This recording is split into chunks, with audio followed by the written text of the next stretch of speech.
Good morning, good afternoon, good evening, depending on where you are in the world. Welcome to the Confident Speaking Space today. I'm your host, Tim Brown, and I hope everyone is having a fantastic day so far, no matter what time it is. Hopefully, it has been fantastic. And I look forward to our conversation today and just look forward to really having a great time as we get into this discussion today so that we are able to continue becoming more confident and effective communicators in every aspect of our lives. Because no matter what it is we do in our lives as a career, no matter what type of relationships we have or aspire to have, communication is at the forefront of how well we're going to thrive in those relationships that we have. And I want the best for each and every one of you, for all of us, for that matter, so that no matter where we go in life, we have the ability to make the most of every opportunity that may come our way. And for those of you that may be new to the space, everyone is welcome to speak. We encourage everyone to speak and to participate. And granted, there's only limited time, but this is those types of moments where you have to realize that there isn't always a lot of time. So when opportunities present themselves, we have to have the boldness to be willing to grab them. Don't let the moment pass waiting, thinking, well, I have time. Well, we've got another hour left and I'll raise my hand in an hour. Don't wait. You never know when things may change suddenly because unexpected circumstances come up. So I want you to get comfortable being uncomfortable, to push yourself beyond the limits and expand your comfort zone. I don't want you to leave your comfort zone. I want you to make your comfort zone bigger so that as your comfort zone gets bigger, you have the ability to do more and to thrive when you're actually doing more, because we tend to perform better when we get to function and operate within our comfort zone. So a few things that we do here is focus on the 4 P's of speaking: our pitch, pace, power, and pause. They're very important for our dynamics and the way that we're able to present ourselves. How interesting we tend to sound when we're speaking and communicating with people. And that can have a big impact on how willing someone is to listen to the things that we have to say, or how engaged they may be when we actually have things to say. So I want us all to be very mindful of that. We focus on conciseness here. That's a very great skill to have, because you won't always have a lot of time to say everything that you want to say. So we want you to learn how to say what's most important, so that if you don't have a lot of time, you're still able to make your point. You're able to add the value you have to add, or you're able to sell an idea that you may be trying to pitch to someone who has a limited amount of time. So I want you to really hone into that. And part of developing our conciseness in this space is that we use a timer so that it helps us stay on track. It allows us to make sure as many people as possible have an opportunity to share and speak. So we use the timer. 2 minutes for people that have been in the space for a while, 3 minutes for those that are new, because you haven't had an opportunity to really practice that just yet. So we give you that extra minute. And at 30 seconds left, you hear the chimer. And the chimer simply means that it's time to summarize your thought and get ready to wrap up, because there's going to be a second chimer that rings either at 2 minutes or at 3 minutes. So I really ask that everyone, when we get to the first chimer, begin to wrap up, so that when the second one happens, or when the second one rings, you're able to go ahead and close out, land the plane, and pass the microphone. Because I want us to become more intentional with our behaviors and not just say, okay, well, they said 2 minutes. Well, they don't care if I keep going, because there are situations where people will disregard the instructions or the directions, and that doesn't look good on us. And just because someone else may disregard the directions, the rules, or the guidance doesn't mean that we should. So I'm very particular about that myself personally. If someone gives me 30 seconds, I'm going to do my best to stay within 30 seconds, because there's a reason they're asking that. And I want to be respectful of that. And I want to be mindful and courteous in those moments. And the other thing we do is, again, as I said earlier, is we help you expand your comfort zone, to practice being comfortable, to get comfortable being uncomfortable, I should say. Get comfortable being uncomfortable, because in this space, we practice, practice, practice. Everything we do is about practicing. And I want you to begin embracing that idea and begin walking into that reality so that you can begin to maximize who you are and what it is that you have to offer, no matter what environment you may find yourself in. So, with that, I want to go ahead and say hello to Donika, my co host, Donika and Mama B. How are you, Donika? Hi, team. Happy Saturday. I'm doing great and I am glad to be here co hosting with you and Mama B. I'm looking forward to learn and share with all of you today. Excellent, excellent. Mama B, how are you? Oh, I am fantastic. Kim Brown, I am fantastic. Our communion is here today. Happy Communion Day, everyone. I am so looking forward to this topic today. I just want to say before I hand it over to you, Tim, that I often hear you, and you said it today when you opened, I want the best for every one of you. I want the best for every one of you. And I keep hearing you say this line, but today I just kind of sat with it. I'm thinking, you know, how many times do I hear that in spaces in other communities? I want the best for every one of you. And I thought, you know what? And I trust him when he says that. I trust him when he says that. And then I looked up and I see the space title, Building Trust as a Speaker. So we trust him when he says that, at least I do. I trust him when he says, I want the best for every one of you. So we're going to find out today how to build that trust in the people that we speak to, that we commune with, in our communication in the community. Ooh, I'm preaching today, Tim. Let me start it. Yes, ma'am. I love it. I love it. And that's when you know someone's heart is in something that they say. When they get to that point where even they feel like they're preaching, but it's a connection though. That's the depth of being connected to what it is that you're saying, and it makes a difference. And before we get into the conversation today about building trust as a speaker, I often think about how we learn. I enjoy neuroscience. I'm not a neuroscientist, nowhere near it, but I enjoy the idea of what neuroscience does for the world and how we're able to learn and improve the way that we do things in life, the way that we grow, the way that we process information. And one of the things that's very important for us as learners is our ability to retrieve information that we've received. It's one thing to go to a conference, which a lot of us have done, seminars and trainings and classes, courses, and we get all this information. And when we leave, we don't ever think about it again unless it is specifically very useful, such as how can you make $1,000 in one day? Something like that we probably remember. And we go back and we figure out how we can apply that as quickly as possible. But what I want to do, and it may not be every space, but what I want everyone to do is to look inside of the purple pill. There's a link down there. And this is an activity where I want us to reflect back on what we spoke about last week about great conversation facilitation. And this is a real-time activity where if you click on the link, it's going to take you to a page. And what you do is you just simply put in your username, and there's going to be 7 questions. There's going to be 7 questions. And after we answer those 7 questions, there's going to be 3 people that end up on the podium. There's going to be some little balloons that come up and say first, second, and third place. Now, whether you're on the first, second, or third balloon, that doesn't matter. Everyone is a winner. But this is one of those things that we do. I love friendly competition. I'm just a competitor at heart, and I just enjoy it.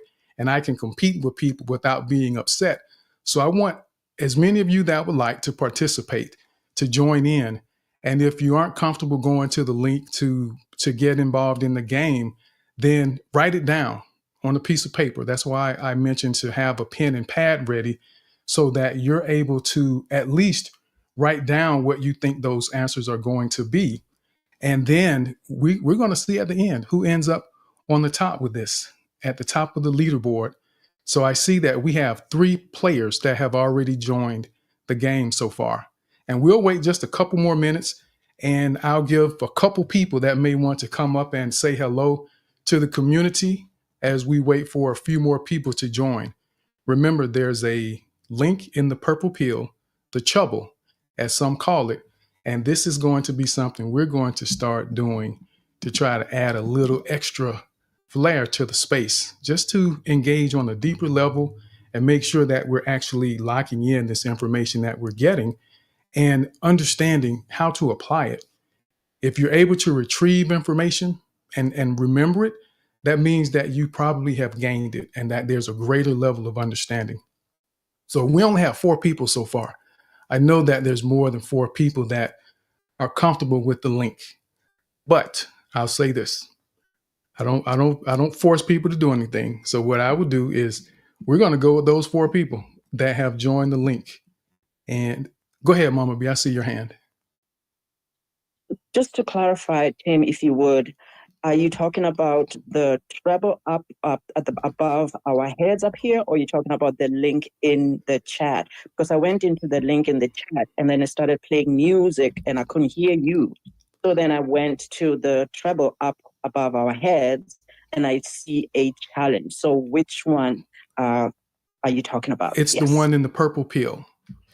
And there should be, if I'm not mistaken, I think there's a speaker where you can mute it on that other screen. It's the one in the purple pill. It should say waiting for players. You see it? There should be something that says waiting. Okay, the one that says confident speaking pop quiz? Yes, that's the one. Okay, that's the one that has music when I. And there should be a speaker in the top right corner. There should be a speaker in the top right corner to allow you to mute that music, if I'm not mistaken. Oh, okay, I'll try that. Thank you, Tim. Okay. Thank you. I'll try that. Mm-hmm. So before I forget, I said we were going to say hello to Brenda. How are you, Brenda? Welcome to the space today. Always great to see you. Okay, thank you for allowing me to come up. And I just, praise the Lord, I have a new phone, but it's also driving me crazy. So I went out on this phone that I'm talking on and it knocked me out. So maybe people can't do 2 things at once because I've got you folks on one screen and then I have the game up there on the other. And I guess I have to reveal just in order to get help. I'm Dum Dum. And Mama B, I see you. And I see AI. And I see Sherry.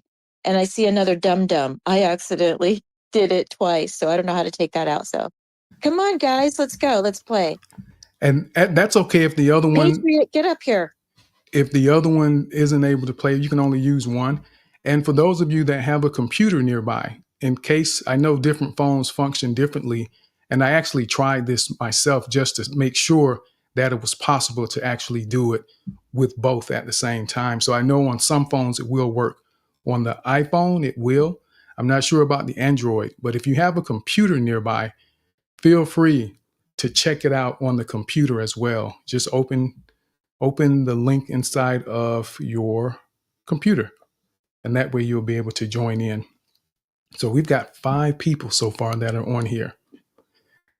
All right, so what we'll do is we'll go ahead and get started then. But let me do this before I do. Is anyone trying to join and they're struggling to get connected to the game? Let me see some hands if anyone is struggling to get connected.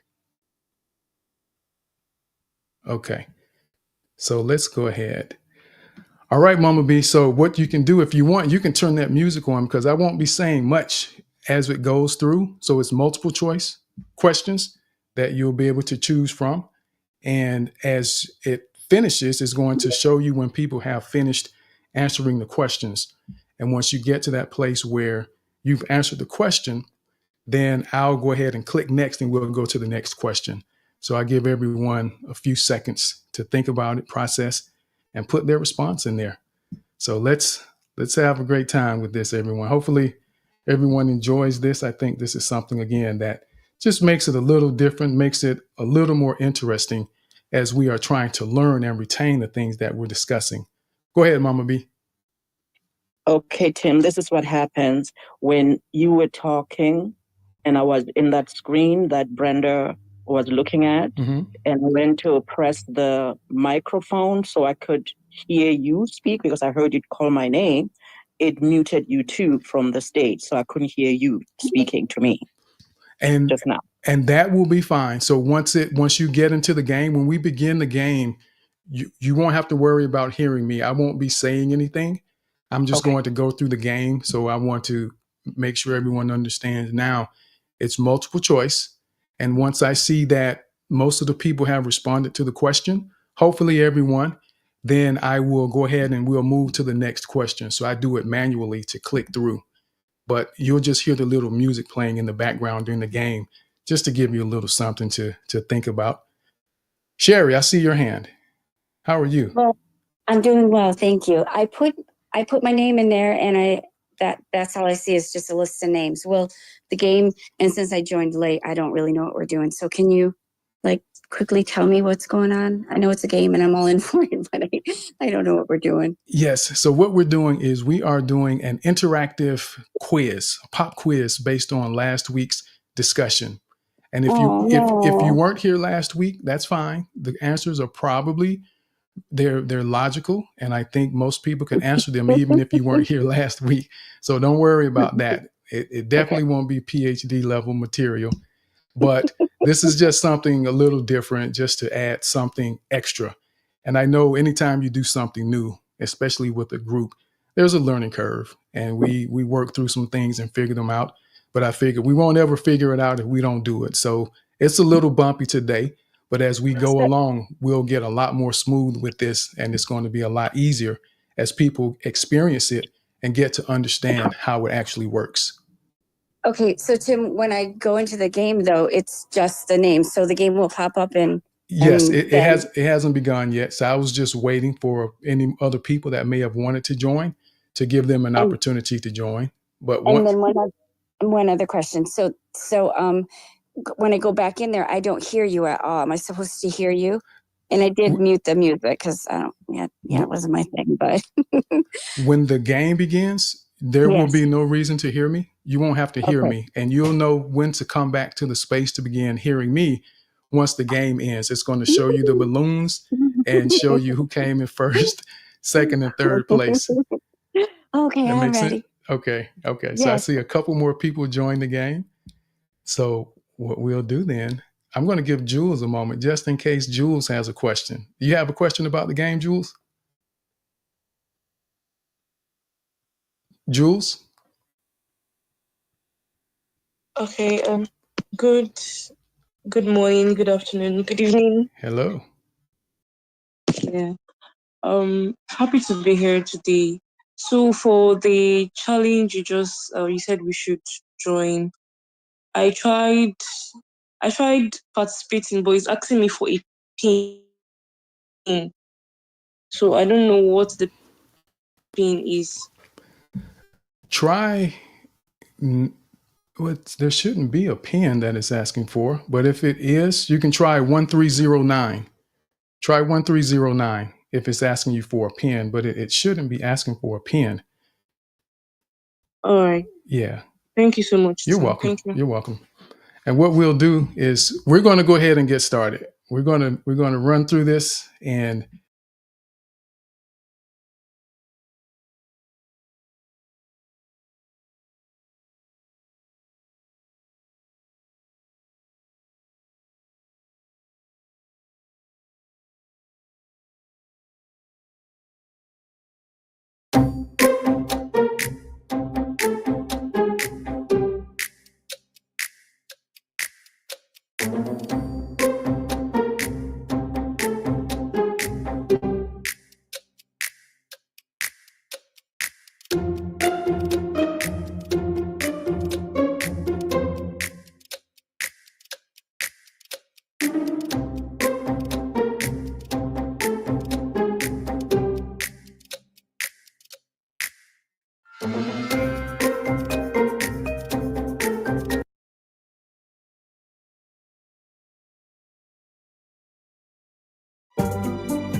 I wasn't here last week. No, that's fine. That's fine. This is just something to get us thinking. It pushes us, and I want you to retain the things that we discuss. There's no point in us having conversations or reading material, studying and practicing. Well, studying if we don't actually put it into practice and understand how to retrieve this information that we're getting. This is just a way for us to force ourselves, just give you a little incentive to pay attention, take some notes, and put it into practice. And who knows, we may start doing some giveaways and prizes for the winners with this.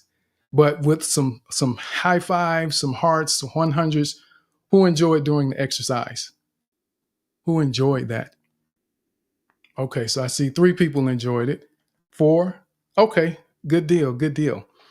So thank you all for participating in that. I really appreciate it.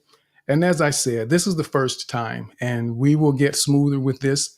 And maybe I'll do a separate space just to practice this so that we can all get a feel for how it flows and take time to answer any questions. That way, for those that come specifically to learn, we don't have to worry about trying to help everyone understand that education process to figure out how the game works. So I may end up doing that.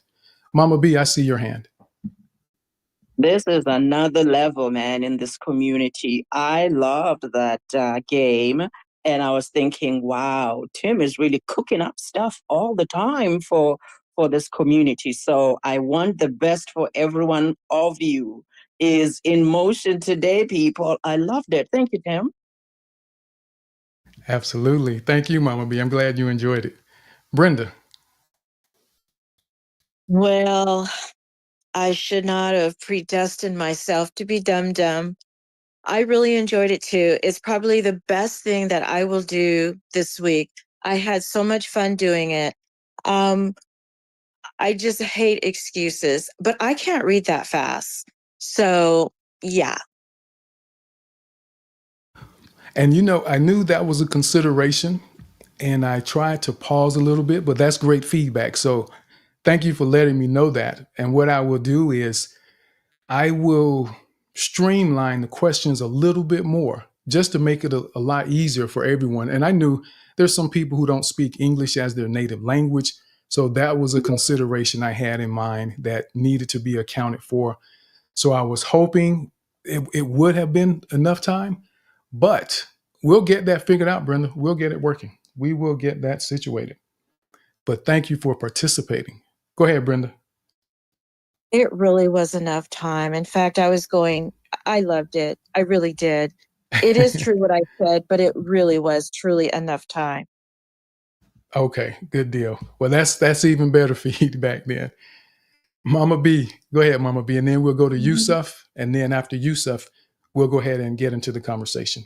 Well, I actually loved that, Brenda, you said that you're not a fast reader because that's what delayed me with the first one because I just kept reading and reading. And then I realized that, oh, maybe taking too long is working against me. And so I was just laughing at myself saying, thinking that I'm going to say to Tim that no, people who are translating in their heads need more time. It's not fair. It's rigged against us who are translating in our head. And Shari, of course, Shari must have some inside trading or something. How is it that she's number one the whole time? Anyway, I'm joking. Bye. I guess Shari was a teacher too, so handling the kids, especially the young ones, she had to think on her feet fast and process things very quickly. But yes, there is an element of speed that comes into play. So the faster you respond, the more points you get. And that's why I know doing this again, where we just go over the rules and the process and actually the dynamics of the game will help it make sense for everyone and understand the nuances because speed does matter. Because if everyone gets it right, then you end up having a tie. If everyone gets all the questions right without something to differentiate the score. So that is a factor. But let's go over now to Yusuf. Yes, Yusuf. All right, good evening, team. I really enjoyed the game, like the background sound and encouraging you more to do it right, and just busting your head, your head swelling up and all that, and knowing that you have a gang to compete with, not in a negative way, of course, but in a positive way, knowing that there is always a room for improvement. I really enjoy that. Like it's the best thing I've done today. I did a lot of things, but like I really enjoyed this today, and I'm so glad I joined the game. I was even contemplating on joining the game since you said for those people that were here last week. Unfortunately, the network kicked me out, so I was unable to hear anything. But thank God I joined, and I ranked fifth, but that's fine. That's fine. Thank you. Absolutely. Thank you, Yusuf. I appreciate you being here and definitely appreciate you participating in the game that we're having. So what I need to do is, and I see a second hand went up. So they were sharing in AI. So if you all don't mind, can I want to go ahead and get into the conversation and make a note of what you were going to ask so that we can do it at that point after I share a couple moments, and I'll do this pretty quickly today. So what we're going to discuss is building trust as a speaker. And some of you may be thinking, well, I know how to build trust and I understand the importance in trust. And I just want us to make sure that we are mindful of it. There are a lot of things we know, but there are also a lot of things that we know we don't actually practice or implement when we are doing the things that we typically do in life, such as conversating and communicating with people. How often do you actually have in mind that the behaviors you're demonstrating, the way you carry and conduct yourself has an impact on the way you establish trust within that communication as a speaker? So I want us to always have these things top of mind somewhere so that when you take actions, you can be very intentional, understanding that sometimes the smallest detail can have a tremendous impact on how someone perceives what it is that you have just said or what you've done. But what is trust? Trust is a fundamental aspect of human relationships, and it can be defined as a belief or confidence in the reliability, integrity, and honesty of another person or even an entity, because some of us trust companies and businesses. We trust that the company we work for is going to give us our check when it's supposed to come. That's a level of trust that we have. But when we trust someone, we also believe that they're going to act in our best interest, keeping their promises and not intentionally causing us harm.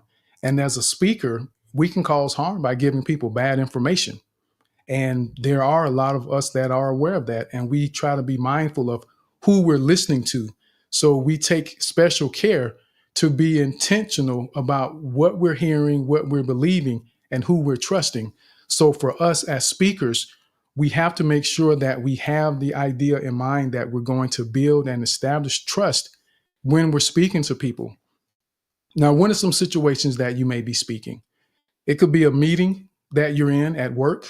It could be a presentation where you're actually on stage behind a podium with a large group of people. You could be a host or a speaker in a space or just general conversations. So these are all scenarios where you are a speaker. And at the end of the day, there has to be a level of trust established in order for someone to believe what you say, to feel comfortable enough that when they walk away from that interaction, they're going to buy into what it is that you asked of them. They're going to trust that your request is safe for them to actually follow through with. So we want to be mindful of that, because guess what? We never forget to evaluate the people we're listening to. We always do that. We're trying to establish, okay, do I trust this person? So why not be just as mindful when you're actually speaking to someone to make sure you're demonstrating the characteristics that will make them feel comfortable enough to trust you? So we have to build trust as speakers. Why does it matter? It matters that they trust you because you may see them again. And there are many cases where I've seen people demonstrate some bad behavior. They've said some things or done some things, and their response is that, well, I'll never see them again. But you never know. You never know if you'll ever see them again. Just like the example I gave last week, I believe it was, where my director in his past life had a supervisor that really made life terribly miserable for him on the job. And some years later, he was the person on the interview panel interviewing this previous supervisor that made his life a living hell. So we never know when we're going to see someone again. So be mindful of that, and why it's so important to build trust as a speaker, because you may see them again. Word of mouth is very effective. And if you don't build trust as a speaker, then people are going to have positive things or negative things to say about you. So you want to be mindful that when people walk away from you, even if you don't see them again, they may see someone that is going to see you, and they have the ability to hinder your ability to grow your audience because they have negative feedback that they didn't trust what you said because of the way you presented yourself or the way that you carried yourself. They didn't trust you. And if a family member or someone close to me comes and says, you know what, I don't really trust them, I wouldn't use them, I don't trust them, you can best believe there's 9 out of 10 times, well, 99 out of 100 times that that person is not going to get my business, my time, or an opportunity for me to not trust them, because there's someone that I already trust that has given a word of mouth opinion that was negative. So it's important that we build trust. You may have products to sell. For those of you that are speakers that go to places, you may have books, you may have subscriptions, that back table, as they call it. You may have consultations that you want to offer people. So when you're speaking and you're sharing your thoughts and ideas, again, no matter where you are, it could simply be in this space where you come up and give your thoughts. If you don't speak in a manner that allows you to build trust, no one is going to buy your books. No one is going to sign up for your subscriptions or book a call with you to get consultations because they don't trust you. And the last one, as far as why it matters, is that for a lot of people, perception is reality. Perception is reality for most people. Even if perception isn't true, because what we perceive about someone or a situation isn't always true and it isn't always right. But we have to be mindful that when someone establishes a certain perception about us or a perspective about us, and they perceive that we are not trustworthy, then they are not going to give us another opportunity. And remember that word of mouth, how effective it is, whether it's positive or negative. So keep that in mind when you think about building trust and being mindful that you want to be intentional about building that trust, because we need people to listen to what we're saying. We need them to believe what we're saying. And it's amazing how a complete stranger can, well, I'll get to that later. I'll share that later. But here are a few things to consider. And keep in mind, there's always other options. There's always other things to consider. But here's a few that I want you to think about and try to keep top of mind as you focus on building trust as a speaker when you're communicating with people, because trust is foundational. It's foundational in our interactions with people. So make sure you think about these when you're speaking. And this first one, especially if it's in a structured environment, is to make sure that you prepare well. It should be a given, but it isn't always a given. Sometimes we get comfortable with what we know or what we think we know, and we don't take time to really prepare ourselves the way that we need to, and we take for granted the knowledge and information that we may have, not understanding some of the nuances that could go on in any given situation. So no matter how many times I've taught a particular topic in some of my personal development classes that I've taught in the past, I would teach one group a couple months and then I would teach a different group. And each time I taught it, there was something a little bit different about the approach.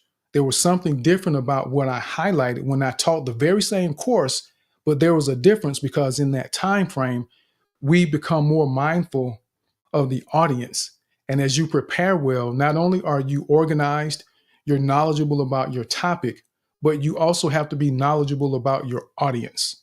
And when you're knowledgeable about your audience, that will automatically give you grounds to do a little shifting to make sure that it's adapted to the people that are specifically listening to you today, and not try to give the group from Detroit, Michigan, what you gave the people from Southern California in terms of your presentation or the style or the examples that you may have given. So that makes a difference in terms of our preparation. And when you prepare well, you feel a lot more confident when you do that. But it also shows your seriousness and your commitment to adding value. People know when you're prepared.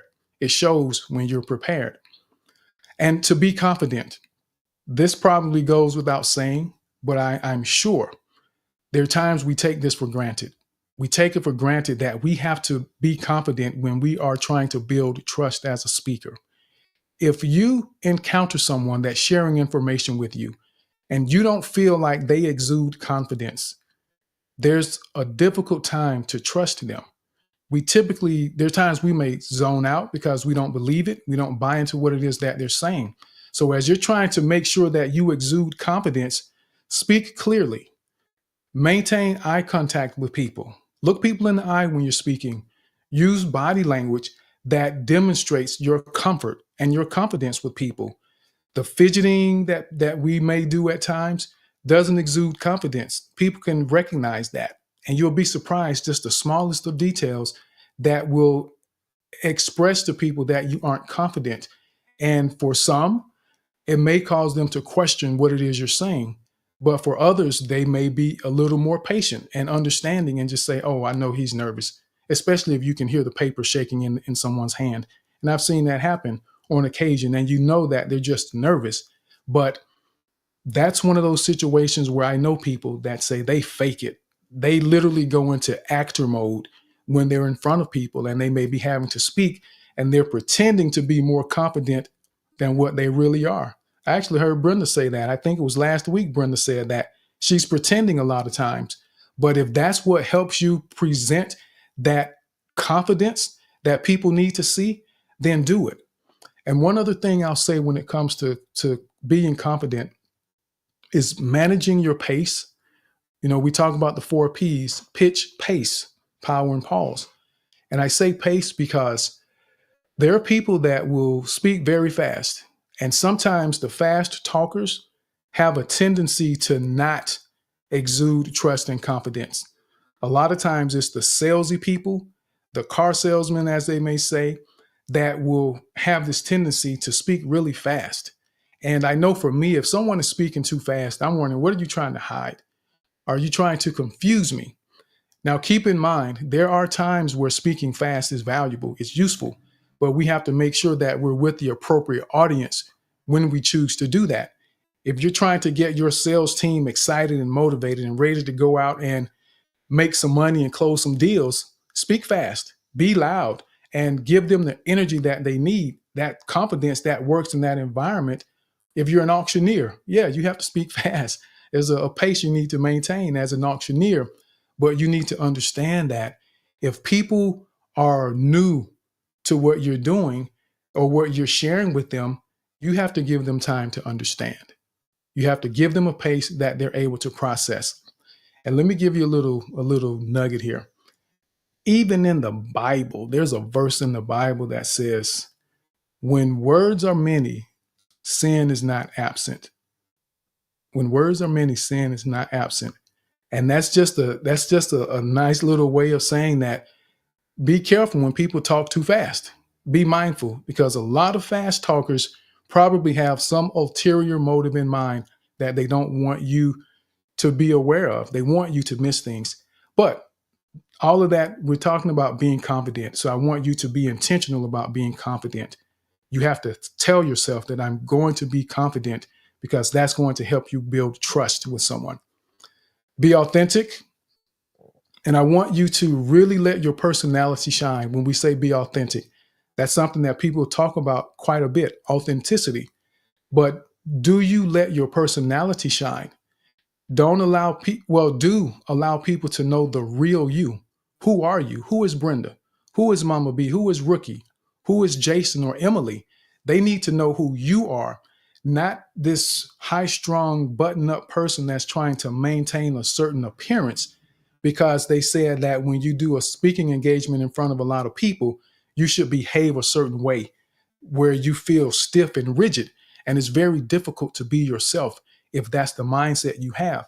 But in order to be authentic, you must first know yourself. What is it about you that you enjoy?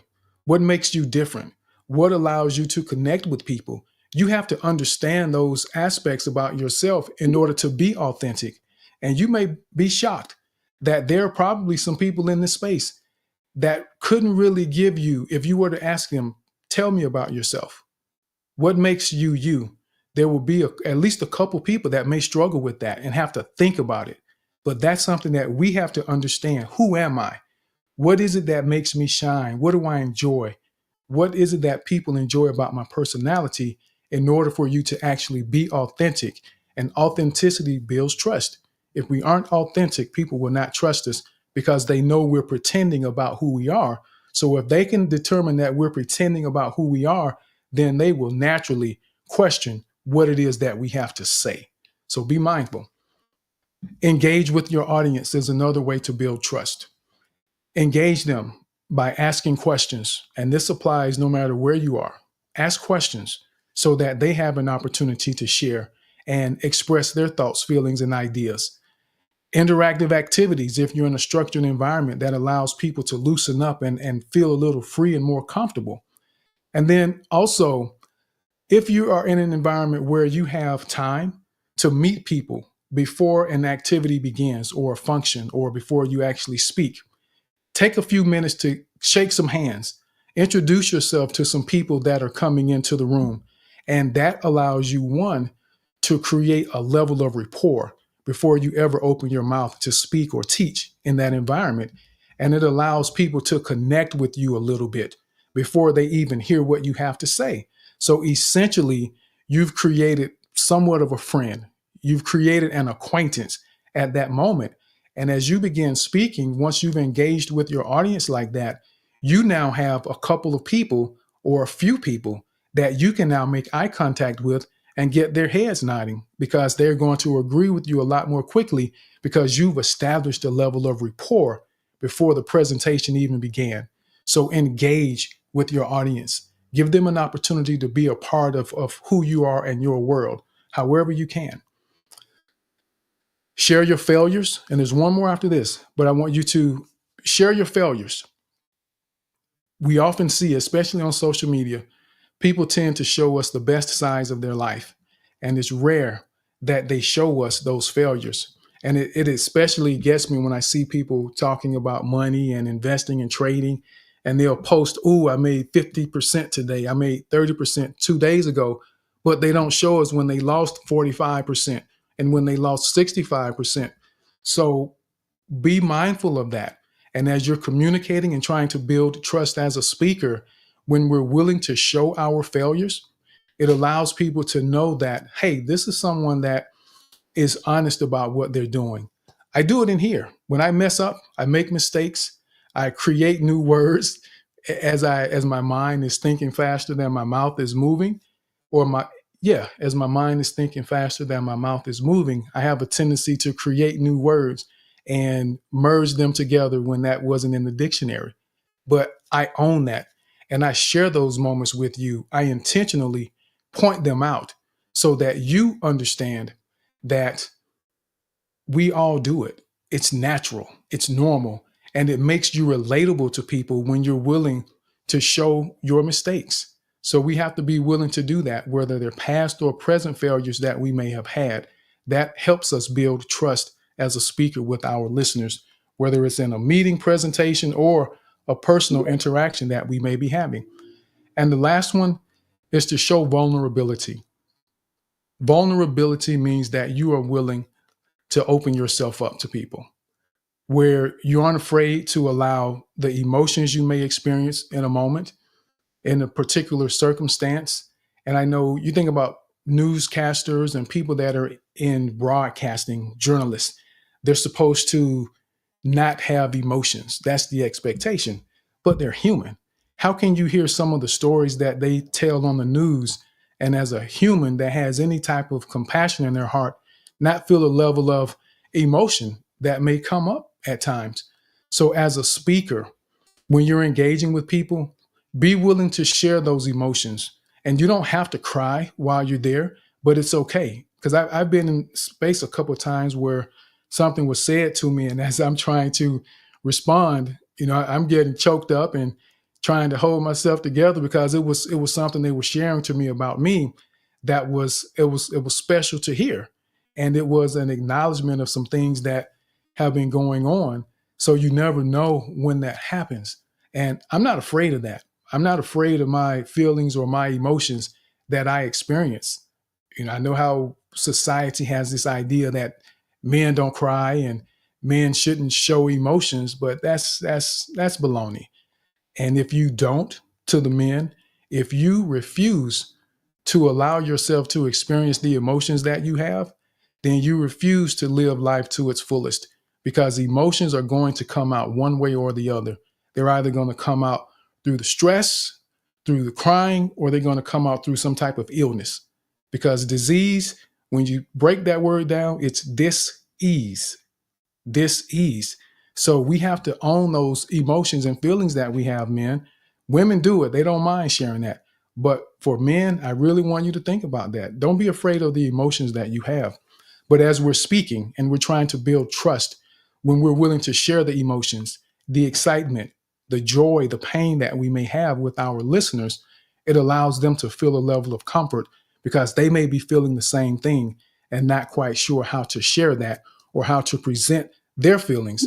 And if you are willing to model that behavior for them, it allows them to connect with you a little more deeply and to trust that you are a safe place for them as that speaker. And one other thing when it comes to showing vulnerability is to not hide behind titles and labels that may make you appear to be superior. I have all the respect in the world for people that are experts in what they do, that have attained certain degrees and titles and this adoration based on the initials behind or before their name. I respect all of that. But for me, showing vulnerability in part says that I don't have to use that to get you to listen to me.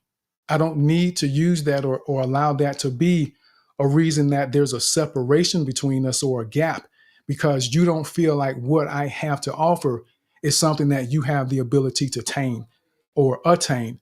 So I like to try to make sure that I remove any potential barriers in my interactions with people so that you feel comfortable enough to trust me, to be relatable, to demonstrate that, hey, I'm human just like you. I make mistakes just like you. So with that, just to go back over those really quickly, some potential ways to build trust as a speaker, because there are others. There are others, but these were a few that I wanted you to really be mindful of, is that you need to prepare well. You need to make sure that you demonstrate confidence. You have to reflect confidence in the way you're carrying yourself. You have to be authentic. And in order to be authentic, you have to understand yourself. You need to know who you are. You need to understand your personality and what allows you to give the best of what it is you have to offer. Engage with your audience. Ask questions, allow them to participate and get involved. And if you're in an environment where you get to actually speak with people in person, introduce yourself to some of those people before the session begins and establish a little bit of rapport, because you never know. Those could be some of the ones that help create buy-in for the others. Figure out who are some of the influential people in the room. And if you can connect with them, they have the ability to open doors with other people in the space or in that environment.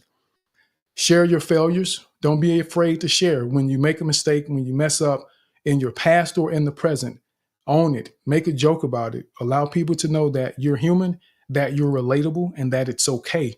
And that allows them to trust you, because many of us are afraid to do things because we don't want to be judged or criticized because we may have made a mistake. So be mindful of that.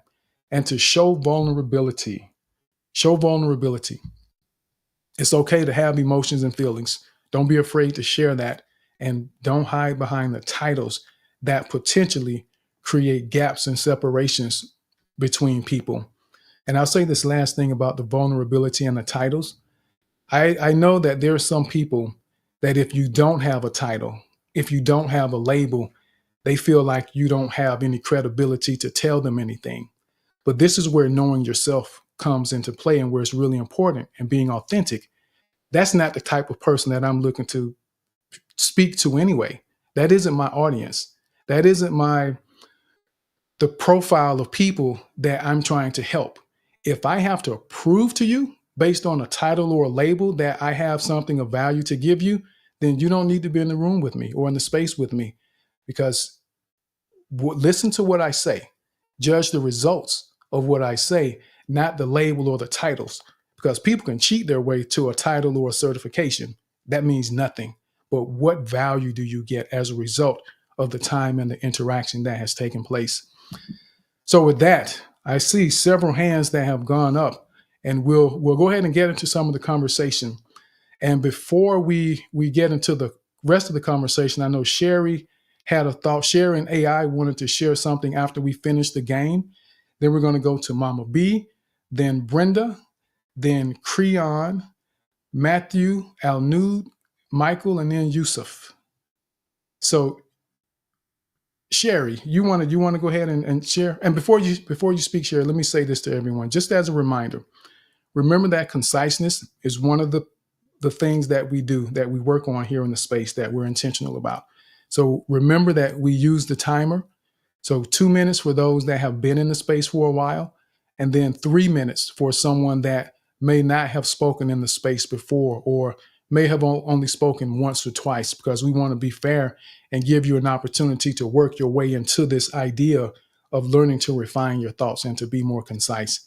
And when there's 30 seconds left, you'll hear this chime. That means you have 30 seconds to kind of wrap up and summarize your thought by the time the second chime rings 30 seconds later. So with that, Sherry, we'll go to you to see what you wanted to share earlier. Oh, that's amazing. Everything that you just shared. I think that it's very important to have your words and your actions always be in alignment, and the humility, especially with errors. But my actual questions were about the game. And since you said that you were going to refine it, I'll be fine with that. And I'm so excited about playing it the next time through. But my primary question was, where do I find last week's space? Because I don't recall that I was in it. So last week's space can be found on my profile. There's a highlights tab. So each week, I always post my previous spaces as a highlight. So they should be in sequential order. And that's where you can find it. Okay, fantastic. And congratulations, Mama B. Absolutely. So, AI, did you have something you wanted to share or ask about the game before we go to Mama B and move forward with the conversation? Hey, Mr. Tim. Yes, sir. Good to see you. It is my pleasure to be here again today. And I love this energy in this place, honestly. I love the energy in this space. Pop quizzes are one of the way I have learned so much on X. Not only do I learn something with these questions when it comes to pop quiz, but it makes learning fun. And the sound in the background today is preparing me for some podium in the future. And I love that you have a way of putting these vibes into our learning process. This is really a perfect space to spend time on a weekend. I'm excited for what would happen to people's life that are consistent on this space in the couple of months. In a couple of months. Thank you. Absolutely. Thank you for that, AI. I'm glad you enjoyed it. That's great to hear. I didn't know how it would work out, but I was going to try it. And this is one of those real time moments where, as I talk about expanding your comfort zone, because I knew there was a risk that everything could have just fallen apart as we tried to do that. But we just figure it out. We have to take risks. We have to be willing to take a chance. But I appreciate that. Mama B, go ahead. Yes, thank you. And by the way, Donica, hi, my friend. Good to see you. I was just so excited to talk about Tim and what he said about how he wishes if he has the best. What did I write over here? I have to go back to I want the best for every one of you. I was too excited about that sentence that I forgot to say. Hi, Donica. Good to see you, my friend. And yeah, thank you, Sherry, for your congratulations. I will wait for the silver medal coming out of the Olympics from Tim Brown. Yeah, but I wanted to say, of everything that you said there, Tim, as the points that you shared about ways to build trust, that one about labels just is so big for me. The labels, because I really do believe, and I live by this, that we reduce people. Actually, labels is a reduction of people because, when we meet people, we always just end up, the first thing that comes out of people's mouths is, what do you do? And we ask questions, what do you do? And then based on what they say they do, then we sort of start interacting with them based on that. And I think it just really does reducing people to labels does a disservice to people, because I think as human beings, we are bigger, we are larger, we are more powerful than the labels that we squeeze each other into. So I just wanted to say that about the labels, that I really loved when you mentioned the labels as part of what hinders us from building trust with people. Thank you, Tim. I love that. It does. It limits us. And the fact that even ourselves, if we allow the labels to be a source of strength for us, a source of validation when we interact with people, it also potentially does exactly what Mama B says, becomes a source of limitation. That if we interact with someone else that doesn't have the labels that we do, we don't feel like they're on the level to be able to deserve what we have to offer, or to be in the environment, or to deserve the respect and courtesy that they really do. So really be mindful of that, those labels and how you use them. If someone has a title, a role, or a label, I'll respect it and I will acknowledge that for sure. But just for me personally, I don't want that to be a limitation, and I don't want it to be a hindrance to our ability to connect, because you feel like there's a wall between us based on a label that I have. And that does have a tendency to separate people and make some people feel intimidated when you are as approachable as a 2-week old puppy So it matters. Those little things make a difference. Brenda, go ahead, Brenda. Thank you so much. And I do not believe I said hello to the room earlier, so hello right now. Very quickly, I will add more context to when you said that. I think Brenda said that. Yes, Brenda did say that. Brenda can absolutely rise to the occasion. But deep down inside, she is not confident at all. But she's working on it, and this space is helping her. The seat of the speaker is so important. It is a big responsibility. You do need to know what you're talking about. You need to have manners. It's very important. And I definitely share my failures. I'm sharing them now. Duh. Let's see what else. Oh, okay. About these feeling uncomfortable. No one can see this when I'm on the phone, but I'm rocking back and forth like a lunatic. But I know how to hold it together when I'm out in public. Do you think I'm rocking back and forth looking like a weirdo? No. So, yeah, I love everything that you're saying, Tim. You are like so on the money. Let's keep going. Let's do that. And Brenda, see, and that's something about you, personality wise, and being authentic. Brenda is about as authentic as someone can be. And I love the colorful way that you describe your life, your circumstances, rocking back and forth like a lunatic. You just envision one of those TikTok videos where someone is sweating and just profuse sweat running off their face and down their back as they're rocking back and forth because they're generating so much heat. But that's who you are, Brenda. That's your style. That's the authentic Brenda. And make sure that as you share, as you get more comfortable, maintain the authentic Brenda, because that's what draws people to you. That's what allows people to appreciate Brenda for who Brenda is. Now, that's something that I probably couldn't do. That isn't the genuine or authentic Tim. So I would struggle to that level that you do it, because it's like line after line. It just rolls off your tongue that you do that. If I take a little time and ponder, I could, but it would be work for me and it wouldn't be as authentic because I try to be mindful. But yeah, so thank you for that, Brenda. But I need you to begin to give yourself the credit that you deserve for what you do, because you don't. You don't give yourself enough credit for what it is that you're doing. I mean, you're coming up here speaking, you're sharing your thoughts, you're expressing yourself, your ideas, and you're owning the opportunities that you have. And if that doesn't demonstrate confidence, I don't know what does, because you're willing to take the risks so that you can expand your comfort zone. So keep doing what you're doing, Brenda. You are right where you need to be. Trust me. So let's go over now to Creon. So it'll be Creon, then Alnud, Matthew, Yusuf, and then Michael.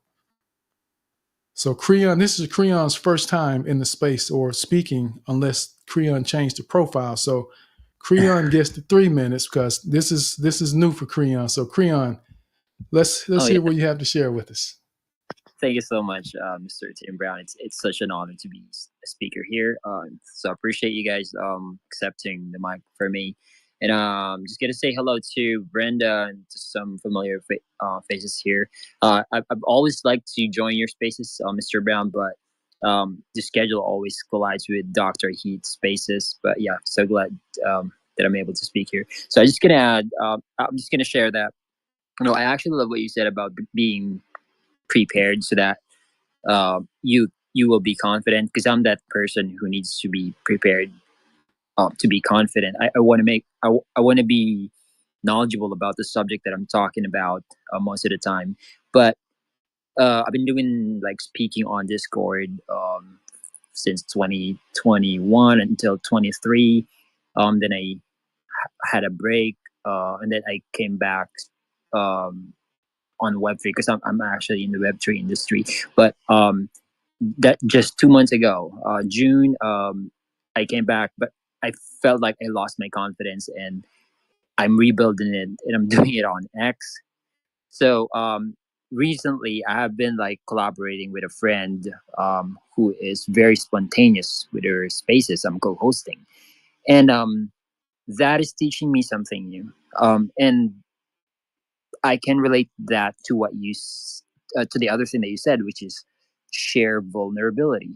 So being spontaneous, sometimes we don't have like particular topic, nothing to talk about, but we laugh at each other. So sometimes there's like we get quiet, and then we talk about random things.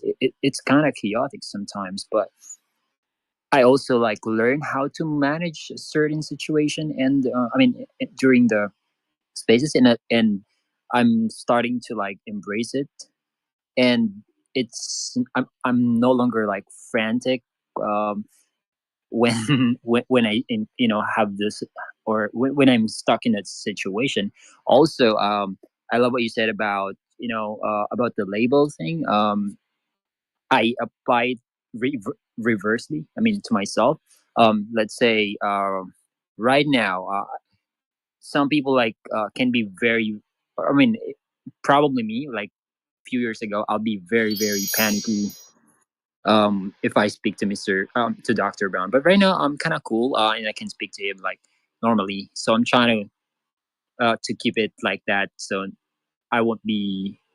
I don't have labels for myself. We're all equal, so that we can have a conversation nicely. But yeah, thank you for the time. I'm running out of time. So yeah, thank you, Doctor. I'm sorry, Mr. Tim, Mr. Brown.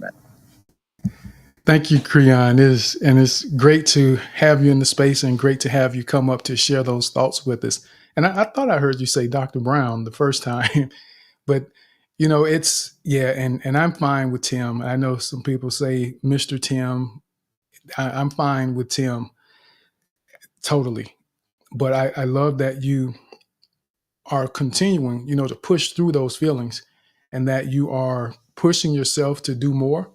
And one thing that happens with this is, as you said, you were speaking at one point in time a little more and you were pretty comfortable, but you lost your confidence during a little break that you took.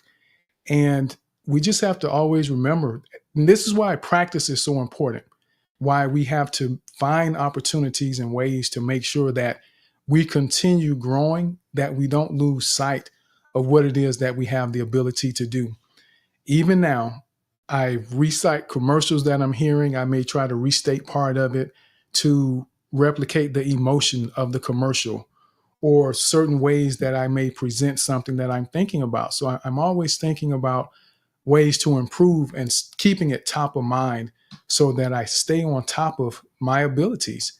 I may restate something that I said.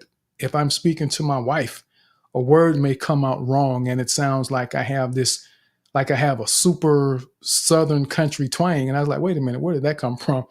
Y'all, or whatever the word may be.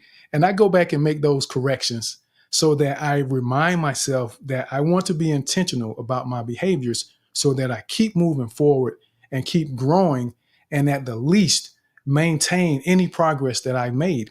And so for everyone, remember, in here we want you to make progress. We don't want you to worry about perfection, because perfection doesn't exist as long as you make progress. And this is why it's so important that you be willing to take those risks.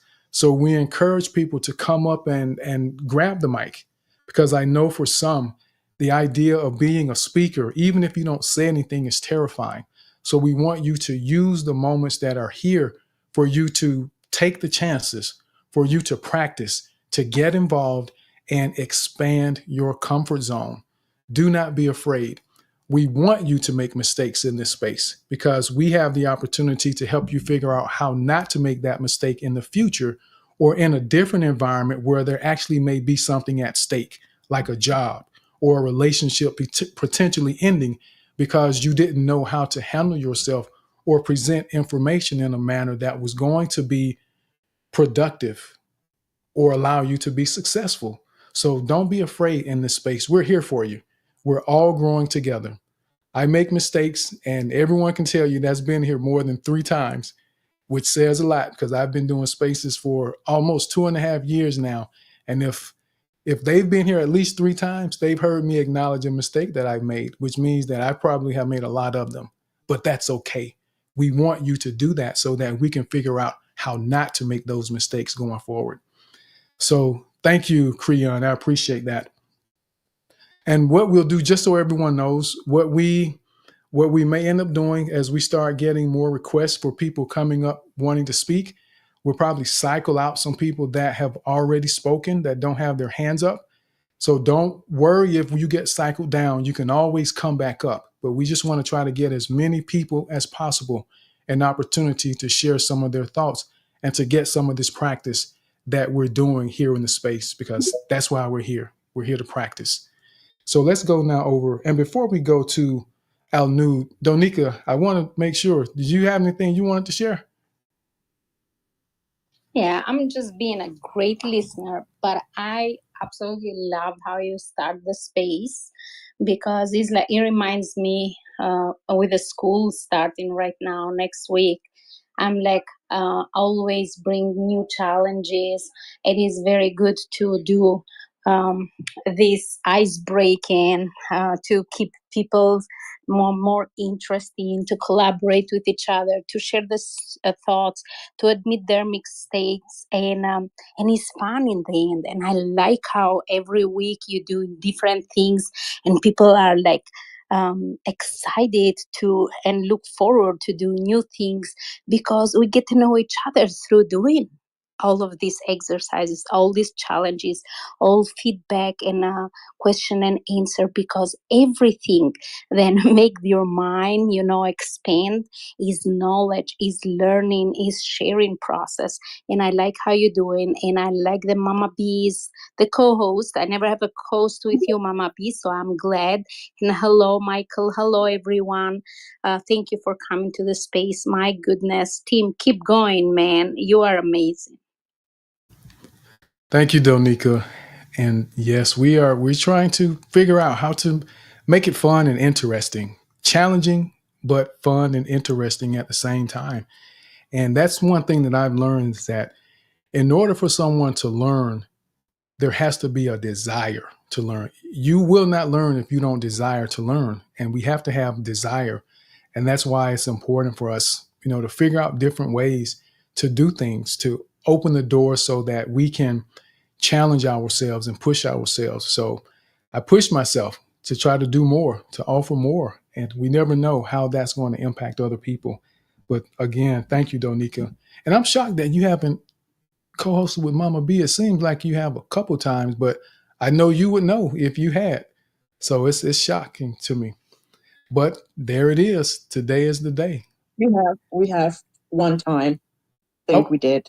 Okay. Maybe I dreamt it, but I remember co-hosting with Donica. It was fun. Yeah, maybe I dreamt it. It was a good dream. That may have been. That that could have happened as well. I'm sorry, goes with age, Mama B. I'm right in the middle between you and Tim. So if I make mistakes, forgive me. But I'm glad we're here, 3 of us. It's easily done, Donica. It's easily done. And I'm glad that you forgot something that I actually remembered. So I'm feeling better about myself today. Thank you for doing that for me today. Absolutely. And I just want to give a reminder for everyone as well. Well, welcome to those of you that have recently joined the space. We appreciate you being here. Thank you for joining to listen or participate if that's what you end up doing in the space. Your presence matters. Your presence is important. And your feedback and input is valuable for this space and the conversation, because you have experiences that we may not have. Even if we have all gone to the grocery store, we have a different experience going to the grocery store because it's in different towns with different people that are working there, with different types of food that we may see. So that helps enrich our understanding of the world and of one another and what we all get to see and experience. So don't be afraid to come up and request to speak. And just so everyone knows, we close at 1:30. So just keep that in mind. Don't sit and wait that, I'm going to raise my hand in a little bit. I'm going to try in a little bit. Just jump in there and do it. Don't wait. Don't miss an opportunity because you're putting it off for later. Circumstances can change, and what you were planning to do later, you may not have the opportunity to because circumstances come up when we least expect it. So, hello again to everyone. Thank you all for being here in the confident speaking space today. So, let's go now over to Al Nud. How are you, Al Nud? Great to see you, my friend. Okay, hello everybody. Good morning, good afternoon, good evening, ladies and gentlemen. I'm really over the moon because I am here on this space. And apparently, if I'm not mistaken, it's been 2 weeks or 3 weeks I didn't join this space. Um, is it correct, Mr. Tim, or not? It's possible. It's possible. It's okay. So, how are you doing, Mr. Tim? Hope you are doing well. I am. I'm doing very well. Hope you are also. I'm in the top of the world, always. So, how are you doing, all of you, late speakers, also listeners? I hope you are doing well. For me, I see, like in my perspective, building trust as a speaker, it's can like, can I say, you have to be confident, even if you fake it. You know this idiom, fake it until make it. So fake this confident and concentrate on with your body language, engagement with the audience, positive tone, as well with the great attitude and care with which they share the subject matter. Uh, okay. So, effective communication skills, engaging on stage, presence, and personal experience that resonate with your listeners. Uh, for me, you have to be, how can I say, concentrate on eyes connection. Okay. So even if you have any, I don't know, how can I say, uh, you have to be careful also, and I don't know, uh, Mr. Tim, by Yes. all of a sudden the words it's fly. Anyway, thank you so much, Mr. Tim. Absolutely. Thank you, Al Nud. And I know that you are, I think you're always over the moon when any space that I hear you in, you're always excited. Even if it's 3 o'clock in the morning where you are, you're still excited. So I love that about you. And having a great attitude and taking great care with your message is extremely important to build trust. When you take great care with your message, people feel that. It changes the way you present it and it changes the experience people have with you. And that's important. And the fact that you mentioned about connection, connecting with your listeners is extremely valuable. And when you connect with someone, it's difficult to connect with a person if you don't trust them. And I'm sure all of you have heard someone say, well, we just didn't really connect. Or you've thought to yourself that I just didn't really connect with that person. And if you don't connect with them, you definitely don't trust them. So great points that you shared, Al Nud. And again, great to see you. So let's go now over Thank to you so much. absolutely. First, thank you so much, Tim. And I have to go. All of you have a lovely rest of the day. So see you later, guys. Thank you. Thank you, Al Nud. Always great to see you. So let's go now over to Matthew. Matthew, how are you, sir? Welcome to the space. Welcome to the stage. And what do you have to share with us? I'm doing excellent, Tim. Thank you so much for hosting. I love spaces like this because you get to practice speaking. And so I would encourage anyone who isn't confident about speaking to take advantage of these spaces and just give it a try. When I was younger, used to be terrified of communicating with strangers and mingling with strangers as well as performing. I'm a musician, play the drums and guitar, and I was terrified of that. And one day I just showed myself enough love to just put myself out there. And the more I did that, the more comfortable I became with being momentarily uncomfortable. And that's a key word, momentarily uncomfortable, because it's not going to last forever.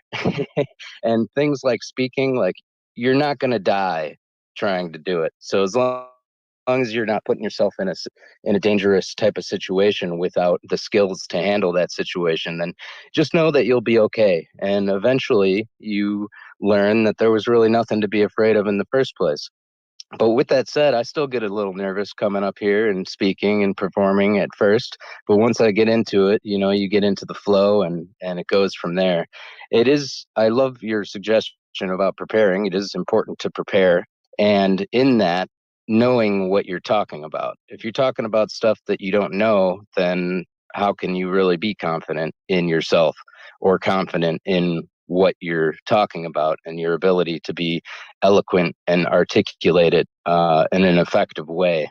And I feel like most people are afraid of speaking, and it's that fear that holds them back from doing it. And it's also difficult to communicate effectively when you're an emotional mess. So working on yourself is key in that way too, and it's all a learning and growing experience. And I personally like to look at it all like an adventure, and with curiosity, and with that understanding, a deep understanding that I am not perfect and nobody is perfect.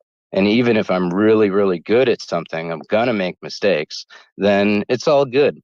And another experience I had playing music is I was in this band where it was just like a comedy act. We called ourselves the Eagles of Lombard in small print, and talked crap about that other band that calls themselves Eagles.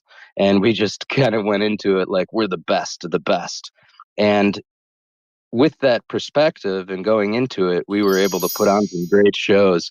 And we played this one show that taught me a huge lesson, because it was the worst show that we ever played. We made so many mistakes, like technically, but we brought that confidence and energy to the stage. And afterwards, several people came up from different circles of people who were not related to each other at all, and told me and just exclaimed, like, dude, that was the best show you guys have ever played, even though it was technically the worst. Thank you, Michael. Perfect time. I mean, Matthew, that was perfect landing with that.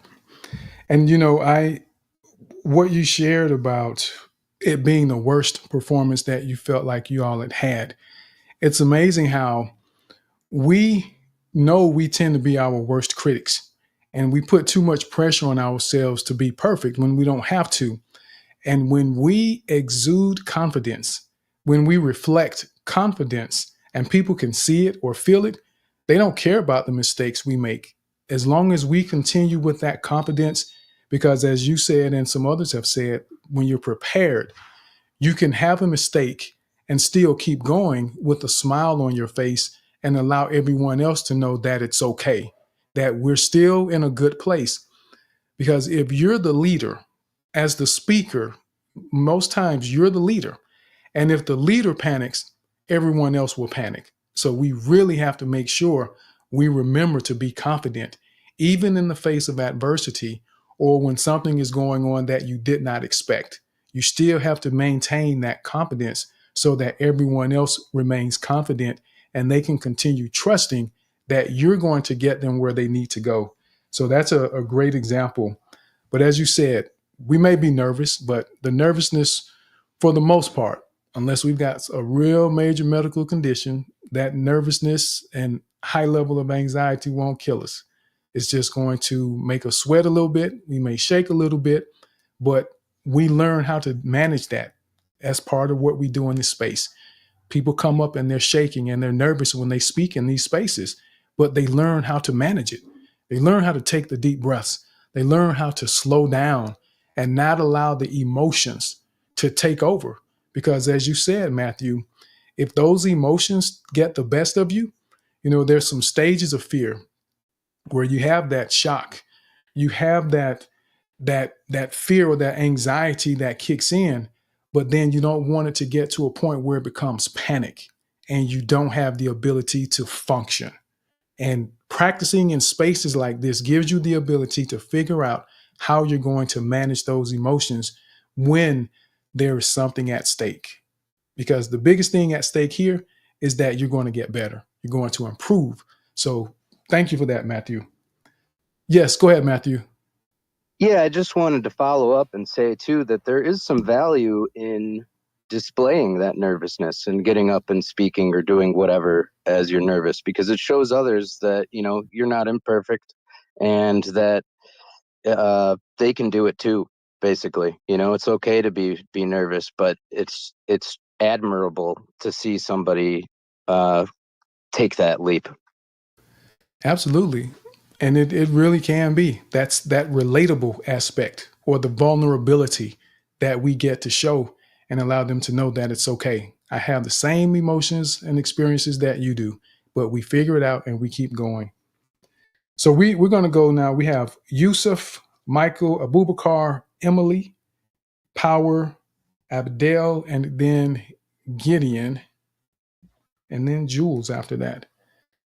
Unless, let's see, and I know Mama B or Donika, are you all still in listening mode now?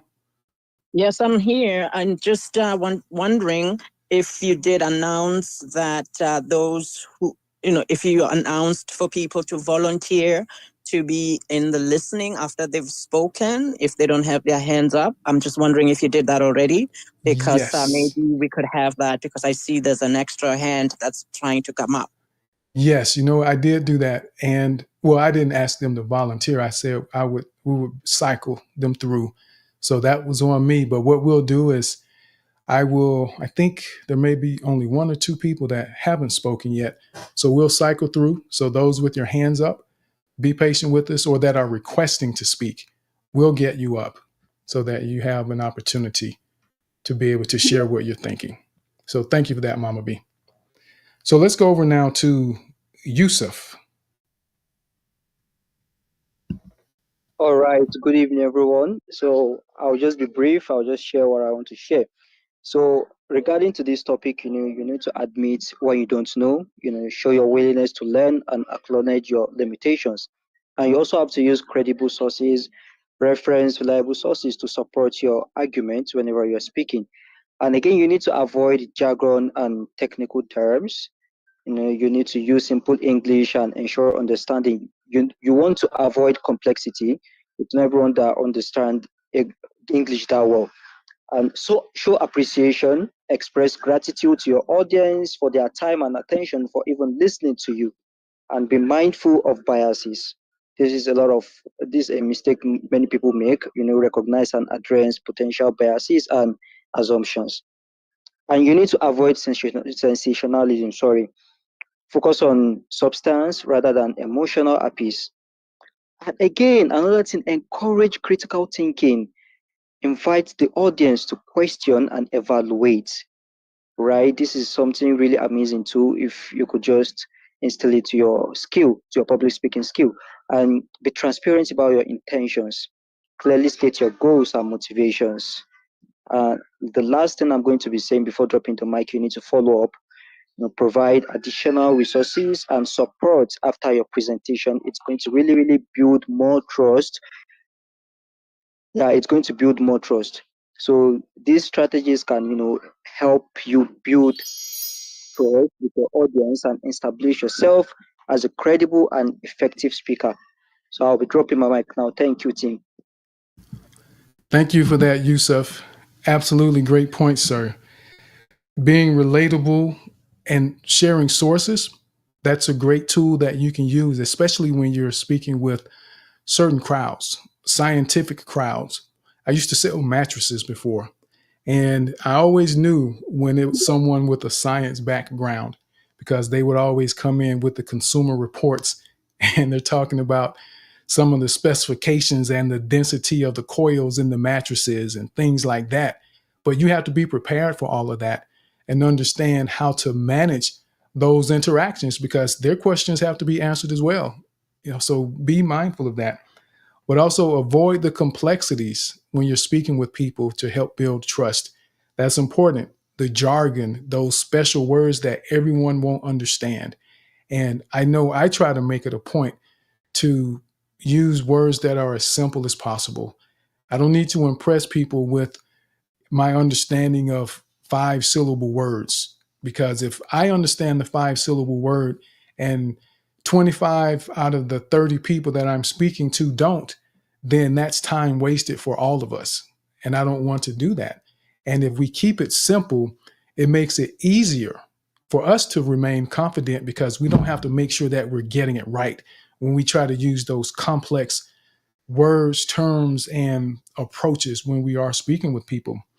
And I know someone that told me once, because she speaks fast when she's sharing information. I won't call it teaching. She's just feeding people information.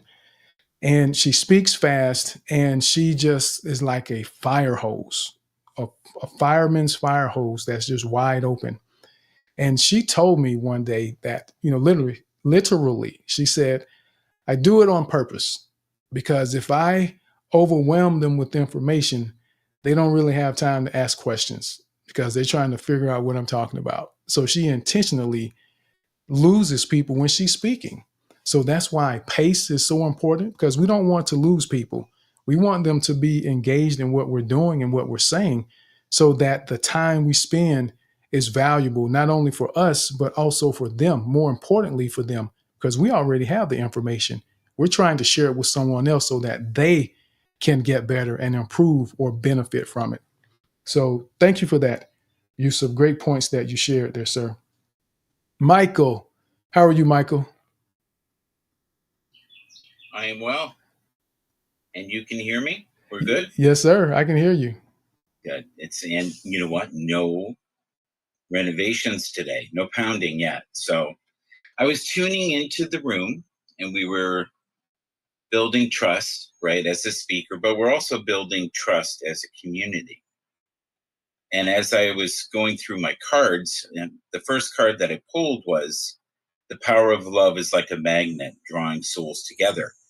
And the card is strength. And when I think of this room, I think of strength. I really do. And when I think of you, I always think of this: honor. Treat people you love with respect, and you will find relationships become stronger. Honor is so important. And this is a room of honor and respect and dignity. And I would say patience at times too. Connection was the last card of 3 that I pulled out. Your connection is eternal and unbreakable. And just know that that's for everybody in the room. We need to collectively know that we are interconnected. And there is a love and a light that is emanating from all of God's creations. And even if you don't believe in a higher power, but you have a good moral compass, I really believe this is a place for you, where you can learn to love yourself enough to trust yourself that everything is going to unfold just as it should. And even if things seem kind of crappy at the moment, just know that this is not supposed to be an enchanted life. It's supposed to be a time where we're learning. This is a school. Someone said earlier, we're learning lessons. I really believe that we're in a form of a matrix. So play this like a game and play to win. Thank you. That's it. Absolutely. And thank you, Michael. So it was it love, honor, and connection? I was listening, and somehow I missed the cards. What were the 3 cards again? I know connection was the I third will one. send a picture into Okay. the chat. Okay, but it's strength, honor, and connection. Strength, Those honor, would, and connection. Okay. yes. All right. Yeah. Thank you, sir. You're Always welcome. appreciate it, Michael. So let's go now over to Abubakar. Let's see, Abubakar. Good to see you, Abubakar. How are you, sir? Hi, good evening, Nigerian time. Good morning, good afternoon, good evening, Mr. Tim. Can you all hear me? Yes, sir. We can hear you. Okay, good. Hi, Tim. Hi, Donika. Hi, Mama B, Ingrid, and the entire family of Confidence Speaking Space. It's been a while. I've honestly missed this space. I call this a family. Well, I have a good news for you, team. Just an hour ago, there was a cybersecurity live session I joined. So I was thinking about, because the timing in my own country's time was 3 to 4 p.m. and your own space is 4 p.m. So I was thinking, no. This is on Saturday, and we have confidence speaking space. I'm not willing to miss it this week, because I missed the last one, having 10K listeners. So while I was in the other live session, I happened to ask few questions during towards the end, and the butterflies were actually not there at all. I was very glad. I was happy in me. I was like, wow. So this is what the confidence speaking space has done to me, and all appreciation, goes to you. This is one of the best thing that has happened to me lately. Like, this is more than what I can describe. Actually, it was more than that. So I was very happy. I was glad. In me, I was saying, well, this is all the effort that has been put in me, and I have to appreciate once again for all you've been doing, for the efforts. Though I've missed some spaces, the previous spaces, but I would definitely give time to go back and listen to the recordings. So thank you very much for all the value you've been adding to us, and you've put to us. And thank you for your new word, disease. I'll add it to my dictionary. Thank you very much. Thank you once again. Absolutely. Thank you, Abubakar. And I love that. That's how it happens, everyone.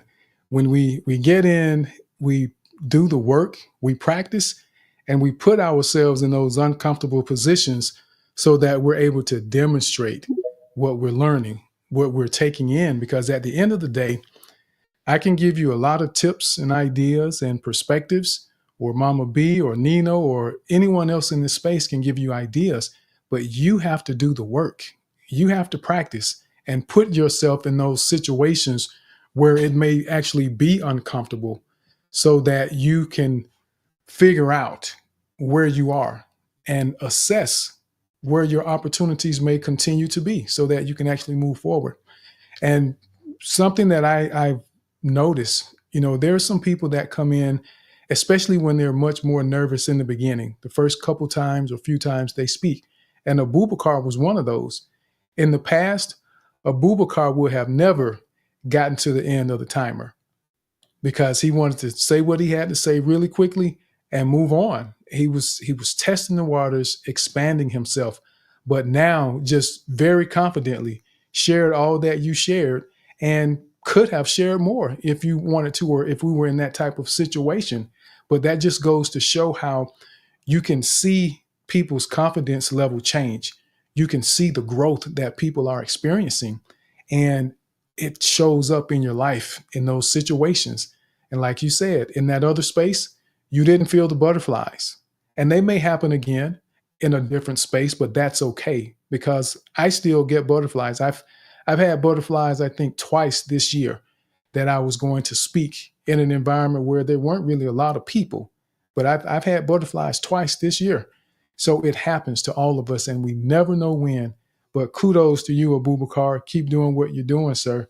And I appreciate you sharing with us the progress that you're making and giving us that report of great news, how your life is continuing to transform because you're doing the work. So thank you. So let's go now over to Emily. How are you, Emily? Hey Tim, how are you? How's the room, Mama B? Everybody.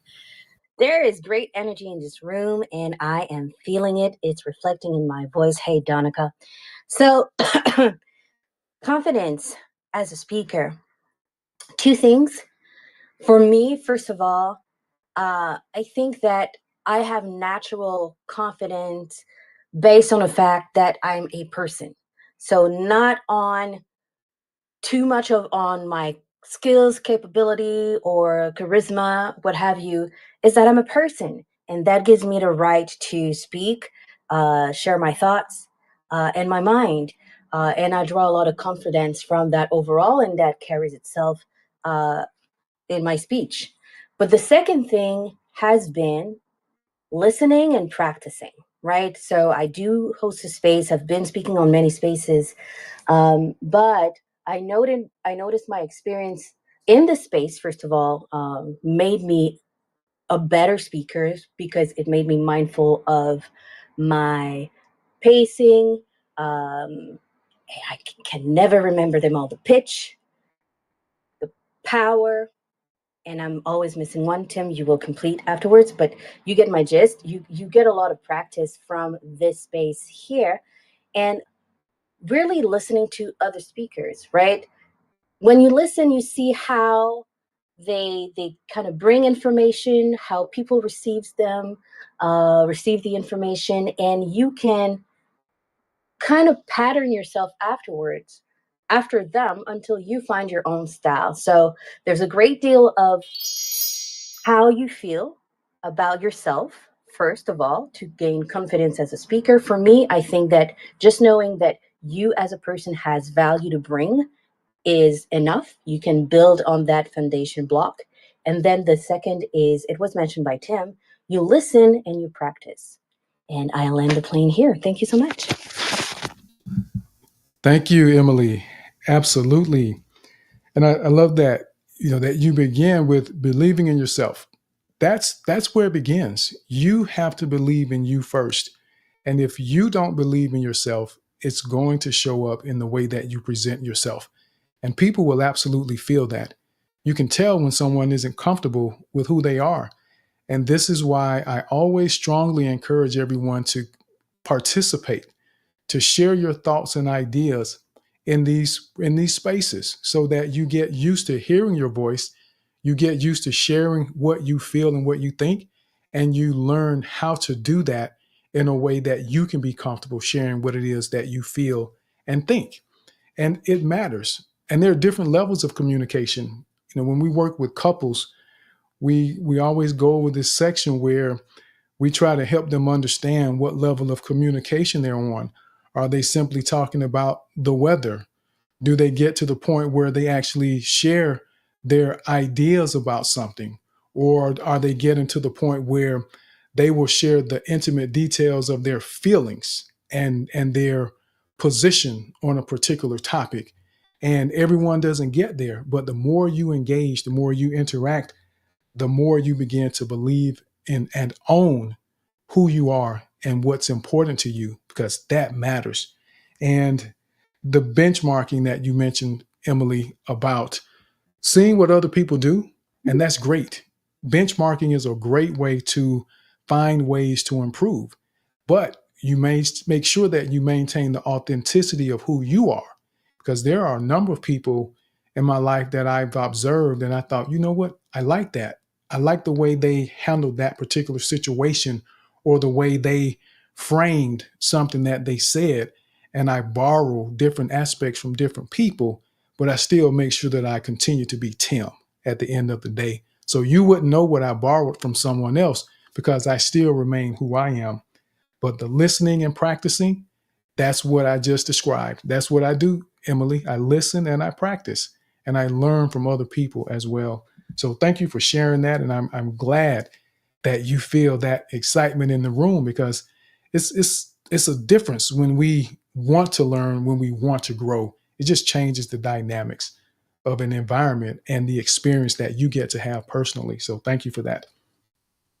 And we'll go ahead and go over to power. So we got, oh, I'm sorry. So Mama B was going to share something, but after Mama B, we'll have power, Abdel, Gideon, Nino, and Jules may come back up, but I know we had Jules next. But if Jules gets to make it back, we'll go to Jules. So Mama B, go ahead, Mama B. Yes, I just wanted to say, well, you do sound a little hot. So I just want to bring attention to the buy me a coffee in your profile over there. But that's not what I came here to say. But as I was listening to you now, I started thinking, wow, he can do with some coffee. But anyway, I was thinking as Abubakar was talking and sharing his progress. And I'm just thinking about just how powerful this space is, honestly. And I keep saying this every week. It feels feel like a broken record, but that's just how I feel about this community here. And then Emily comes up and talks about the energy that she feels in this community. And many of you see me when I talk about or maybe promote the space. I always say, Communion Day, Happy Communion Day, because that's how it feels to me. It feels more than just a space where we just come and string words together and talk about 1, 2, 3 points or whatever. It really does feel like we're having communion, like it's a community and communion and communication. And so this morning, as I was preparing for this space, just lying in bed, thinking about this space today, I was thinking of what Tim said a few spaces ago when somebody said about, I think it was Ingrid, saying something about being a networker, or we were saying something about her being a networker because she's such an ambassador to this space. And Tim said about net weaver, that she is a net weaver, or he likes the word net weaver instead of networker. And so this morning I started to think, wow, how can we put the weave and the words and the communication? And so I started to think, well, you know what, I'm going to create a tagline for myself when I talk about this room and this space all over the nets here, the Twitters, and which is where communication weaves community. Can I get some feedback on that? Where communication weaves community. And then I thought about where words weave community, but I like the communication part because we're all about communication here. The CSC, where communication weaves community. I like that. I just wanted to share that.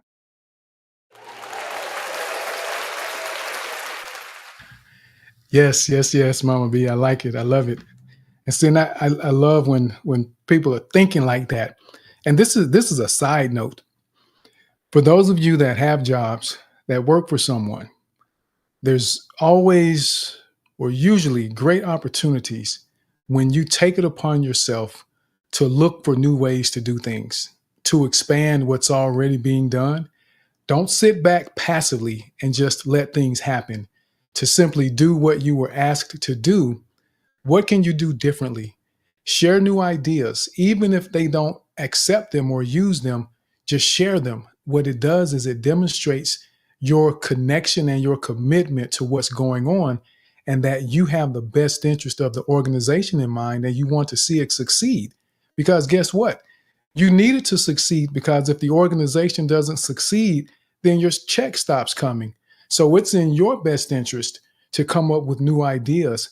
So I just wanted to throw that out there for those of you that feel stuck and you're trying to figure out how can you go to the next level in your career or in your positions, is begin to share new ideas and new ways of doing things with your leadership. And that can open doors because it shows a level of thoughtfulness, it shows intention, and it shows an understanding of the importance of being able to continue moving forward and to grow. That's what leaders need. They need someone that's thinking with them, not draining them because we're always asking questions or complaining about problems. How can we solve problems? That's what your leaders need from you. And that will open doors for you. That's prescriptive, everyone. I don't give a lot of prescriptions, but if you do that, that's something that can be prescriptive in your life and begin to open doors, because they will begin to trust you.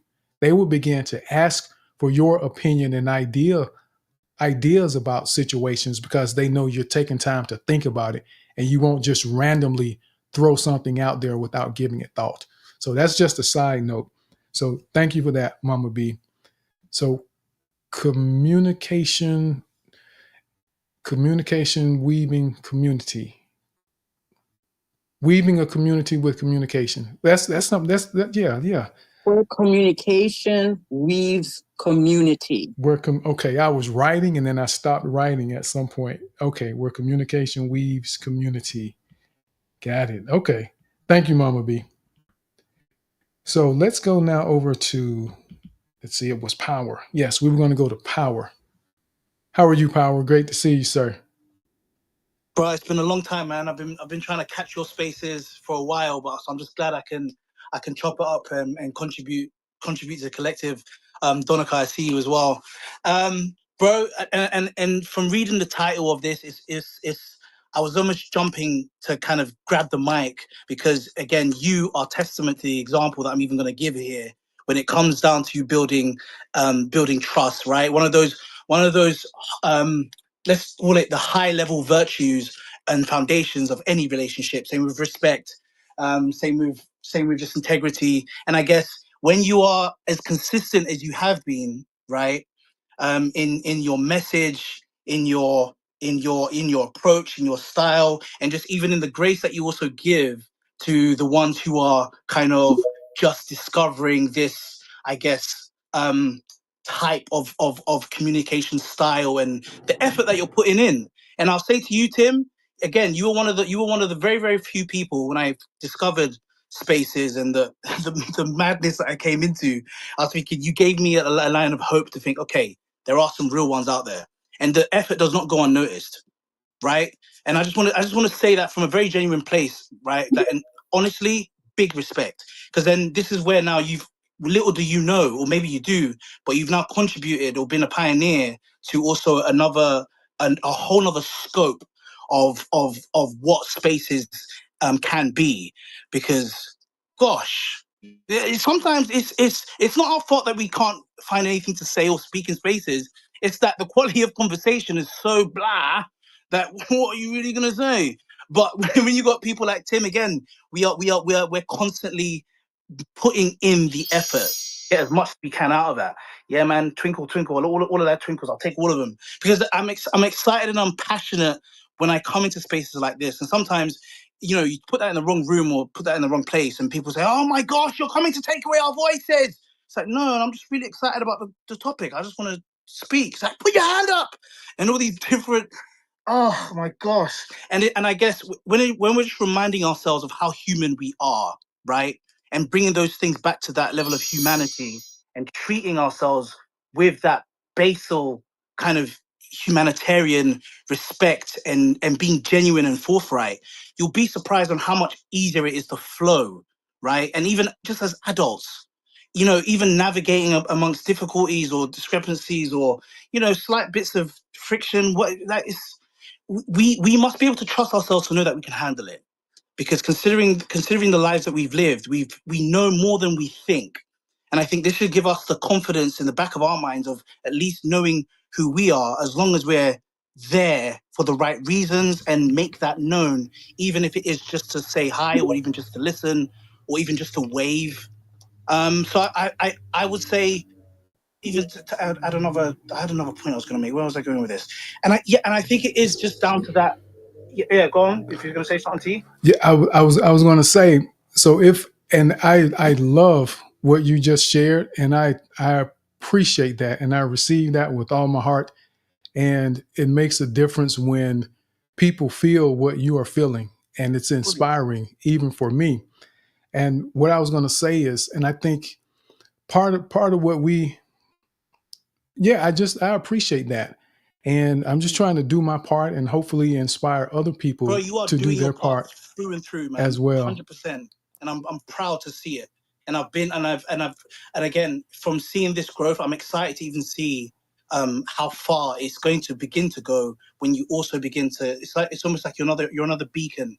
Then other people don't dump on the wave, and it's just gonna uplift the quality of conversation as human beings as we now begin to socialize with these new tools and texts and all these different things that are coming out, right? Because we can't see each other's faces, we can't feel each other's warmth, we can't see our body language. So sometimes it's easy for messages to get misconstrued, right? So I guess the nervousness comes from, oh my gosh, did they take it wrong? Did I say it right? And sometimes a lot of that angst that's built is with things that we don't necessarily need to kind of have with us because we were already at a disadvantage to begin with. So I guess as long as we can just keep it 100, if you don't know, Yes. then you don't know. And there's nothing wrong with just contributing rather than trying to speak on a thing of I'm a speaker and I know and knowledgeable, I heard of this. Sometimes it's great to just ask a question to even incite more speakers to even come forth even. So Tim, you are doing, bro, I'm proud of you. Real talk. Like, big up to you. Big salute to you, man.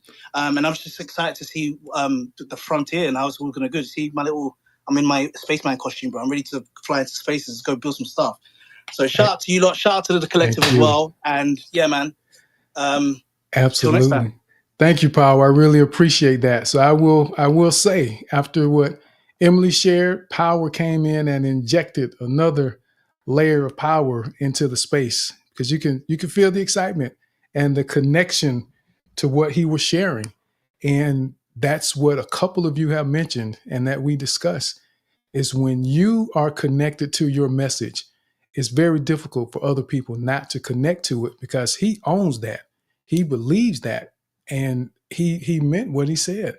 So that matters, everyone. So Power, thank you again for sharing that. And I do take that to heart, and I value the importance of consistency, because I know it matters. It's difficult for someone to trust you if you aren't consistent in what you say and in what you do. So again, no matter where you see me, I'm going to be the same Tim. At church, school, work, home, I'm the same no matter where I am. Right is right, wrong is wrong. And I stand by the truth. And I want to see all of us win and succeed. So thank you again, Power. And it's 1 o'clock, everyone, just a heads up. So we'll be closing at 1:30. But we got a few more hands that are up, that are speakers that are up here. So we may not be able to take any more speakers, any new speakers at this point, because we have 30 minutes left. And I will be mindful of how much I'm saying as well, so that I can make sure all of you have an opportunity to share that are already up here on the stage with your hands up. So thank you for your presence. Thank you, everyone that has joined the space, that has been listening in, whether you spoke or not. Your presence is valued and appreciated just for showing up, because it says that what we're doing is meaningful in some form or fashion. So thank you for being here. And I see you, Yvonne. I know that you were already up here and probably got disconnected. So we'll bring you up. And I know the most famous community ambassador in space is Ingrid. I know Ingrid was going to come up. So Ingrid came up early today. So good to see you, Ingrid. And see, I know I could say that to Ingrid, because we know. So let's go now. I saw Donika's hand go up. Go ahead, Donika. I just want to say something to Power. My goodness. Keep it 100. Did you hear his excitement in his voice? Send him some hearts. I am like so excited to listen people like Sherry and Power and others when they come in these spaces and see how the space is supposed to run, have structure, knowledge, integrity, respect, flow of energy, and building this connection that lasts for a long time. So it doesn't matter if you are new or you have been here for a while. We all have to take note from each other and implement this knowledge in our spaces, in our lives, because as Tim said, always we're students of learning. I might know something, Mama B something else, Ingrid something else, but when we share this knowledge, this excitement, and it is very important because we uplift each other and empower each other to be more confident, share our stories, our knowledge, and highlight people that put the time and effort to do this job. Kudos to you, Power, to your team, and everybody else. Absolutely. Thank you for that, Donika. And to all of you that are doing work to try to have a positive impact on other people's lives, it matters. It makes a difference.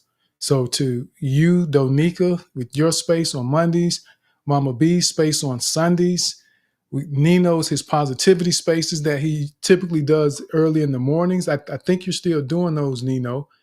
But Shari with her space on Thursday during lunch. There's several people that are hosting spaces that are opening doors of opportunity, even if it isn't simply about communication. It's different aspects of our lives that we have the ability to grow and expand ourselves. And that's what it means to be a comprehensively developed person. We want to be comprehensive in our learning and our growth.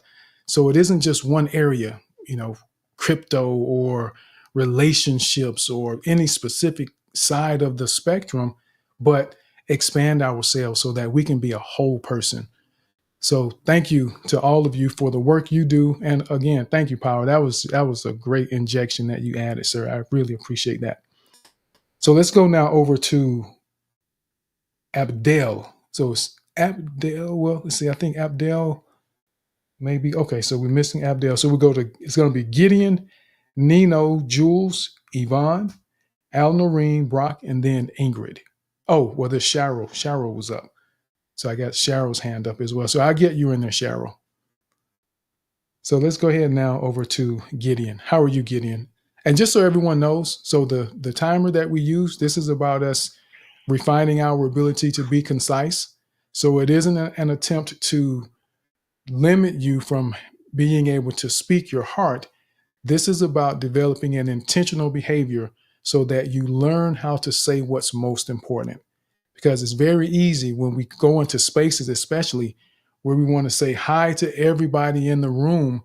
But keep in mind, if 10 people say hi to 10 different people, how much time that takes up from our ability to do what we're really trying to do. So the timer forces us to be mindful about that and to refine our ability to be concise.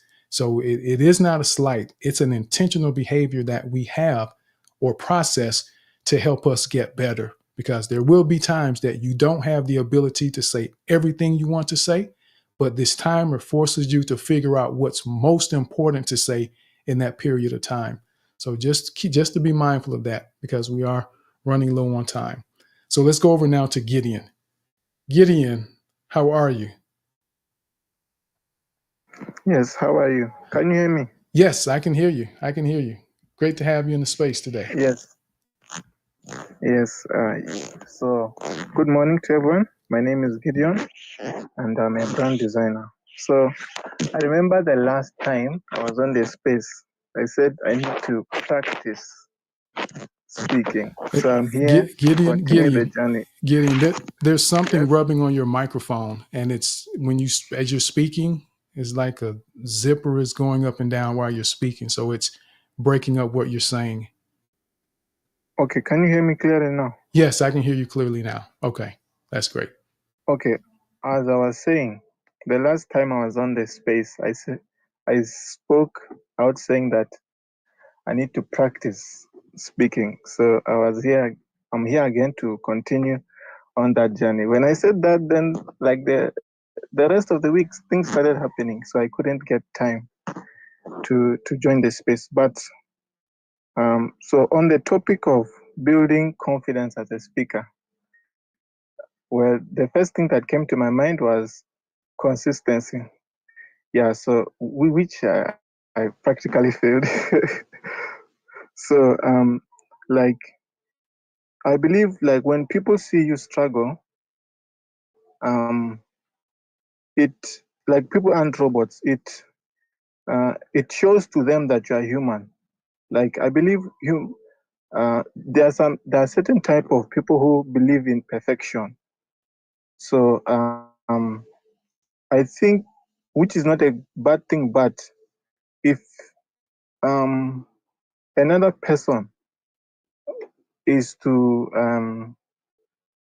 see value or see let's see trust in you, they need to see you struggle. Like if you see your father struggle uh, as a child, I believe that motivates you as a child to do better or to help your father um, out of that situation if you could. And the last thing, okay, I heard the beep anyway, is as if you want to build trust, I believe as a person you have to get rid of the habit of lying. because I believe people can tell when a person is lying. Truth stands with time. Truth itself stands with time. So a lie might delay the truth, but truth stands with time. Thank you. So I'm going to, let's see. A lie may delay the truth, but truth stands with time. So that is very important, Gideon, because we can pretend with certain things, but there's probably always someone that knows a little more than you do that may have the information that you are pretending about. So always be honest. And the fact that the truth doesn't change. So you don't have to strain and struggle to figure out if you made something up, what you may have made up in those situations. So be honest. If you don't know, you don't know. And that's okay. And that shows a level of thoughtfulness that people will appreciate. So thank you for that. Thank you for that, Gideon. And I'm glad to see that you are practicing, you're continuing to practice. And just know that you can practice anywhere, anytime, in any situation, even with your conversations with your friends or your family. Think about your pace, the words that you choose to say. Make it simple, even for yourself, as you're trying to figure out what are the best words, or if you're trying to speak in a different language, just keep it simple. And those are opportunities to practice outside of the space. Anywhere, anytime is an opportunity to practice if you understand what you're trying to improve. So thank you for sharing that, Gideon. So let's go now over to Nino. Nino, how are you, sir? Great to see you. Yeah, well, you know what, Tim? A lot of things that you say, you like, I don't know. It's so relatable to me. And for me, when it comes to you and Tonika, obviously, how impactful you've been in my life to go after my dreams. And one of the things that I posted this morning is believing in yourself, not comparing. And then, I feel like I am a branch of what you have created here, but I'm always going to come in here, and our happiness, especially for mine, is seeing others succeed. Because obviously, we've seen so many times where self doubt and fear have, destroyed dreams. And coming in here, especially when it came to Danica with the empowerment, self confidence. It's helped me in so many different ways in my life when it comes to relationship with my wife or coworkers, and just doing the things that I love to do. Now, it doesn't happen overnight. So to any of the listeners, if you're not able to come up as a speaker and you have that fear of speaking, you are at a place that you won't get judged, and we're here to support you in just taking that first step. Because I had the same problem when I first came in here 2.5 years ago.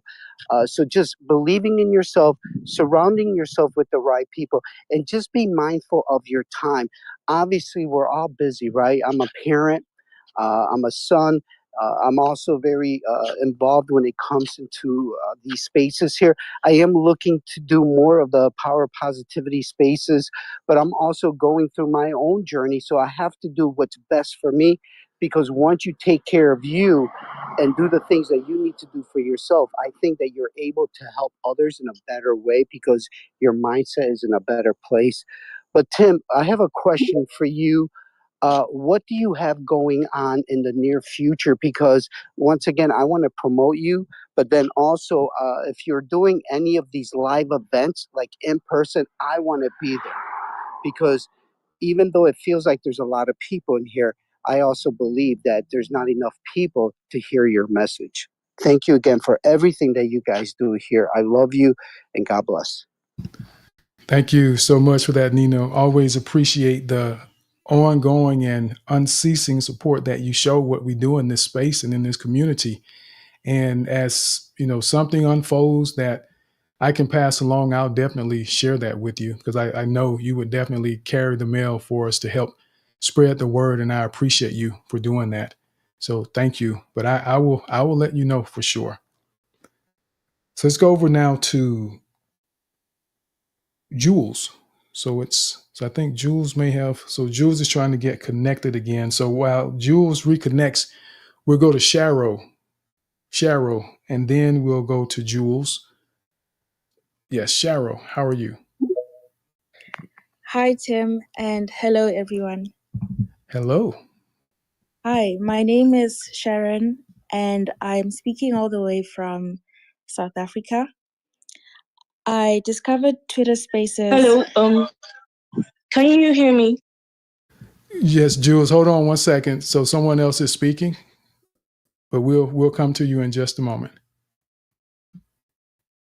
Okay, go ahead, Sharon. All right, thank you. I discovered Twitter Spaces sometime in 2020, right after the global COVID-19 pandemic. And since then, I've probably joined or attended over 200 spaces to 300 spaces. And today, the 17th of August 2024, is my very first time where I feel confident enough to challenge myself to request a mic on a space and to make a contribution. I feel extremely honored that my first contribution is on a space such as this with people like yourself, Tim, and your co hosts, as well as the speakers and the rest of the listeners. I just want to express my gratitude for you to create platforms such as this and to afford opportunities to someone like myself who is, I don't want to regard myself as shy, but I think I am. But I'm extremely happy and grateful for this opportunity. And I hope that you continue to do what you do. Thank you so much. Thank you so much for that, Sharon. And that's quite an honor for you to say that you've been so intentional that you even know how many spaces you've attended. That's intent, everyone, to really be to that level of detail and be that thoughtful. So I really commend you for coming up and taking that step and going to the next phase, making progress. Because remember, it's about progress, not perfection. So as long as we keep taking steps to move forward, we're going to be just fine. So thank you, Sharon, and I'm glad to meet you and that you came and shared that with us. Mama B, I see your hand.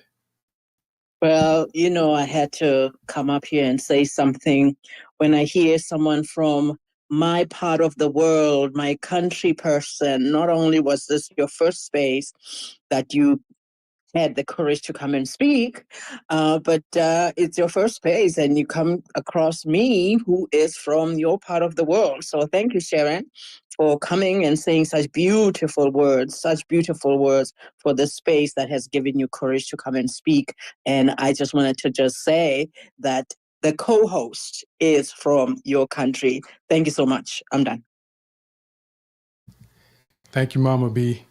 And we never know, that connection when people are from similar areas, how that can increase the level of comfort someone has. So you'd be surprised. So let's go now over to, okay, Jules. So Jules is up now. So Jules, we go to Jules, then Yvonne, then Al Noreen, Brock. Okay, Jules. Okay, thank you so much, team. Good afternoon to you and the co-host and everyone on the space. I'm excited to be here, and I want to start by thanking you for all you have been doing, for all the impact. Initially, when I joined this community or this space, I said that I wanted to be intentional about my being confident and speaking efficiently, and so far so good. There's been an improvement, and I'm really happy to share this today because I've been speaking in a couple of spaces, and I'm more comfortable now. I'm just better, I feel, because prior to I joined your space, speaking on those spaces were like something I was very comfortable doing. I just had to I had to become intentional. I had to push myself. I had to keep showing up. So this also goes out to everyone or anyone that might also be having the same challenge. Just show up. Just put yourself in that uncomfortable situation. Like Tim always says, become comfortable being uncomfortable. I think that was just it. So if you continue doing that, if you continue showing up regardless of how uncomfortable you might feel, you would start um you would start enjoying the moment, you would start becoming more comfortable, more confident, and you would start speaking more efficiently. So I also wanted to add to what you said today about building trust as a speaker. So you said one of the important things we should note is that we should prepare well, and um I agree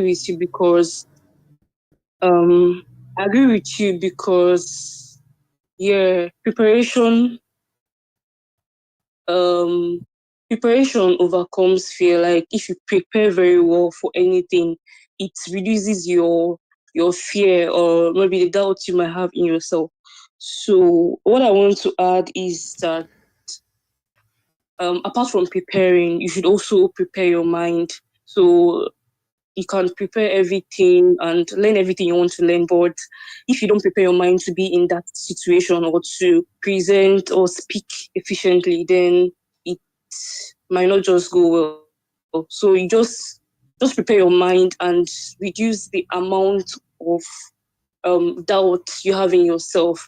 Because even if no other person believes in you, then you should believe in yourself. You should Yes. put yourself in that would I say frame of mind. Yes. Yes. And yeah, lastly, just keep Absolutely. showing up. I know I've exceeded my time, so thank you so much Yes. for Thank allowing you. me to speak. Thank you very much. Thank you. Thank you for speaking Bye.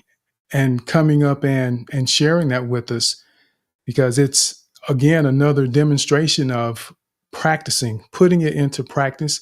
And as you said, you recited so well. One of the things that we use as a pillar in this space is getting comfortable being uncomfortable. And when you do the work, you get the results. You get to experience the benefits that come along with that. So thank you so much, Jules. And I'm proud of you for doing that, and all of you that are continuing to put forth the effort and challenging yourselves to do more than you thought you had the ability to do, because you can. You can do it. So thank you. Kudos to you and everyone else that has shared that today. So it's 1:21. So let's go over to Al Noreen. How are you, Al Noreen? Great to see you. Hi, thank you. Good evening from my side. Thank you, Mr. Tim. I'm really appreciate and happy to give me a chance to speak um, here in this before this beautiful audience. And I see you and see Donika and everybody there. Actually, I hesitated to speak because it is a long time since I joined spaces to speak with people, and mashallah, a lot of people. But I wanted to challenge myself and break the fear walls. If I couldn't take this step, I never participate with others on spaces and share my perspective with them. About the topic, building trust as a speaker, first of all, to make the audience trust you, you have to trust in yourself. You have, before taking any step, and to believe in yourself, to believe in your qualification that you have. Therefore, the audience who are listening to you will see and notice your skills in your speech, the harmonious words that you share with them, and honesty. If you are an honest and sincere person, It will shine in your words, in your communication with them. And the audience appreciate speakers who are honest and authentic to themselves. Moreover, yeah, moreover, you have to share your personal stories. It is not necessary, but your experiences to connect with them, with the listeners, on a deep level. And they definitely will trust you and respect you. Thank you so much. Thank you, El Noreen, for that. I appreciate that. And trusting yourself, it's so important. You have to trust yourself first, because if you don't trust yourself, you won't believe in yourself. And when you don't believe in yourself, your mind is going to be more focused on not making mistakes than it's going to be on adding value to the people who have come to listen to the things that you have to share. So that's very important. Honesty and sincerity, absolutely essential. And don't be afraid to share those personal stories with people. That helps them connect with you, the authenticity of who you are and that vulnerability or even failures that you may have had. So thank you, Al Noreen, for sharing that. So let's go now over to, we got Brock and then, wait a minute. No, Yvonne. I'm sorry. I think I missed Yvonne. So Yvonne and then Brock. How are you, Yvonne? Welcome to the space. Good morning. Good morning to you all. Thank you, Tim Brown, Mr. Tim Brown. And um, first of all, English is not my first language. It's not my main language, but I have been, how can I say, learning, and I hope it's not hard. Will be not hard for your ears. And yes, about the confidence in speaking that build trust and how much pearls we have here, how much pearls I listen from each, how can I say, you all, yes, one by one, you know. And thanks God it's recorded that I can listen again and, yes, to remember better in all of disperse that is listens to us that to all us of us that want to talk with confidence and speak, especially if you are learning another language. And I started to enact and the learning because I have many friends here. And yes, Mama B summarized what I was just thinking to talk. And she said about how the community, how important the community is. And Mr. Tim Brown said too that community is to communicate. And there's more than to communicate, you have a, exchange and share and also respect the order as an entity capable to thinking and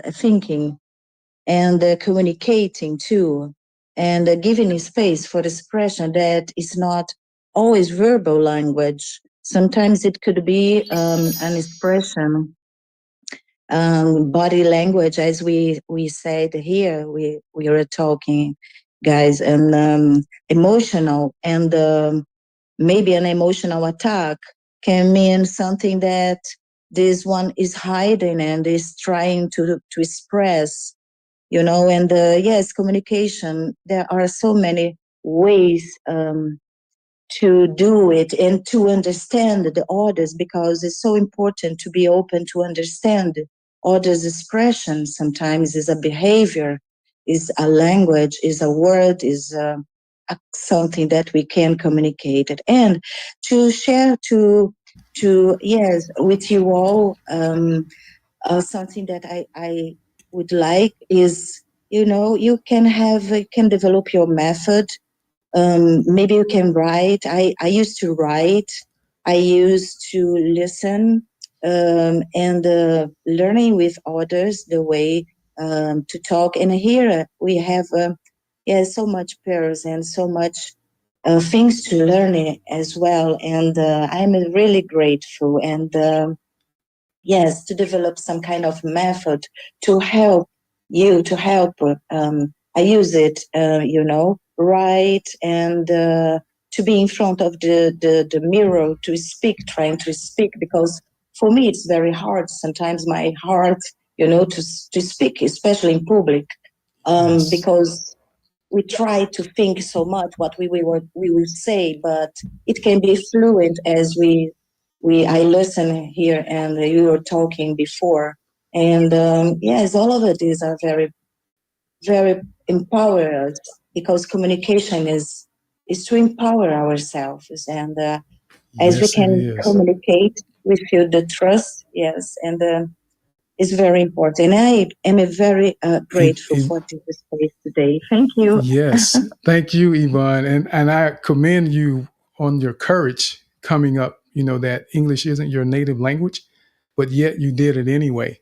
And that's being willing to make progress, to continue to practice, continue to get better and improve. And that's getting comfortable being uncomfortable. You're taking the risks, but here in this environment, we're going to be here to support you. So thank you very much for doing that. And I understood every word you said. And I appreciate that, you sharing what you shared with us. So hopefully you keep coming back to practice and join us and share your thoughts. So what we're going to do, it's 1:30 now, but I know Brock had his hand up and then Ingrid's hand was up. So Brock, did you take your hand down because it's already 1:30? Brock, you muted yourself. Okay. Okay, can you hear me now? Yep, we can hear you now. Yeah. Gunsmoke is over. But I just wanted to say, I love the panel you have today as your Miss Tanika and Mama B. It's a very solid stage that you have. And I just wanted to say how you put pieces of this community together, and you use people's ideals. They may not see it and know it, but I do. And you are putting things in place that represent the community, not just yourself. And I wanted to commend you for that. And I was so amazed today to see that a lot of my rebuttals to your daily motivational, that you pin them. And a lot of them are some of the responses that I made. And just knowing that I have a part really encourages me to stand. And I know I go through some difficulties, but you have given me a lane to stay in that is no fear. When I have to make a decision, I know how to trust the process, and it has came through beautifully. And thank you, guys, and I enjoy listening. Have a good day. Thank you for that, Brock. I appreciate that, sir. And we're trying to figure out how to do what we can to make it as accessible, enjoyable, and valuable as possible with what we do in this space and in this community for everyone. And as the days go by, God just shares different things with me to try to incorporate either divine moments where I'm sitting down just listening and praying, or things that some of you may share as potential ideas that would be valuable for us to explore. Because I don't have to have all the ideas. I just want to be a part of all of us living the best life that we can, and to help facilitate some of those opportunities of growth that's waiting on all of us to just show up and be willing to expand our comfort zones along the way. So thank you very much for that, Brock. Ingrid. Hello, Hello, Tim. hello. Great to see you. Hi, can you guys hear me? Yes, we can. Okay, because I'm just trying to get off the train so I could get a little corner to say hi to everyone and to say once again, beautiful space. I mean, every Saturday, one always outdo the other. And I gotta say that sitting here listening through this ride, in and out, I can't wait to go back and listen to the things that I did miss out because it was really a treat today. And getting the new speakers that didn't mind the butterflies and were able to come into the space and get the joy that we share every Saturday. Tim, I cannot tell you, this space brings peace, it brings love, and it does bring joy because every Saturday we grow. And when we think we got somewhere, we get a little bit better. And you come up with these topics that are really soul searching, and I love it. So I just wanted an opportunity to say that. And you know, I love to sit and listen. You taught me how to listen. I know I love to gab, but it's also been a joy to listen. And thank you for taking me on that journey. And thanks, Mama B, for calling me out. Thanks, Danica. And thanks, Sherry, for always reaching out. You guys are the best, the best. I love this community so very, very much. Thank you. Oh, man. And we love you back, Ingrid. Thank you so much for all that you do, your presence, and just the things that you share. Always uplifting and encouraging people, and also spreading the words so other people are able to grow and then come and share their experiences with us as well. And that's how we all continue to grow, because it isn't about just me or any one particular person. It's what we all can bring to the table to add value to one another. That's how it works. That's how we grow and get better together. So thank you so much, Ingrid, for that. So what I'll do is I will go ahead and see if Donika, you have anything you want to share before we go as we wrap up? And then we'll go to Mama B. Yeah, I want to say thank you again to all the speakers and listeners, and especially the new one that came and spoke out of their heart and feared the fear, and they did it anyway because that is confidence, that is courage, that is growth and leadership. So when we push ourselves to see how far we can go, is one step or further towards your success. And this is a great space to be. Team make this spaces always safe, comfortable, and excited and fun. So feel like you're going in a classroom. And if you were that young kid, then you were afraid to speak up in front of the classroom, and you think, if I have another chance to do that, this is that chance, you know. And we are great teachers. We don't bite. We love you. We make this space so fun and entertaining, and we love everybody come in the space. We just like to listen to you, what you have to share. And in the end, we just summarize what we know and what we learn from you so we all can grow strong. So thank you so much, team, for allowing me to co-host Mama B. I'm honored to co-host with you. Man, we have been quiet. I'll tell you this, we haven't talked too much. I am so grateful that we let others to talk and we took a sit back. Ingrid, thank you, and Barack and Nino and Sherry and Luke, anybody that is in here, Rookie, thank you so much. I don't want to call name, but Love Troll, you all have a great Saturday and the rest of the weekend. Thank you for spending the time with us. You could have been anywhere you wanted, but you are here with us, and it shows commitment. It shows lack of understanding, friendship, and supporting each other's and our communities.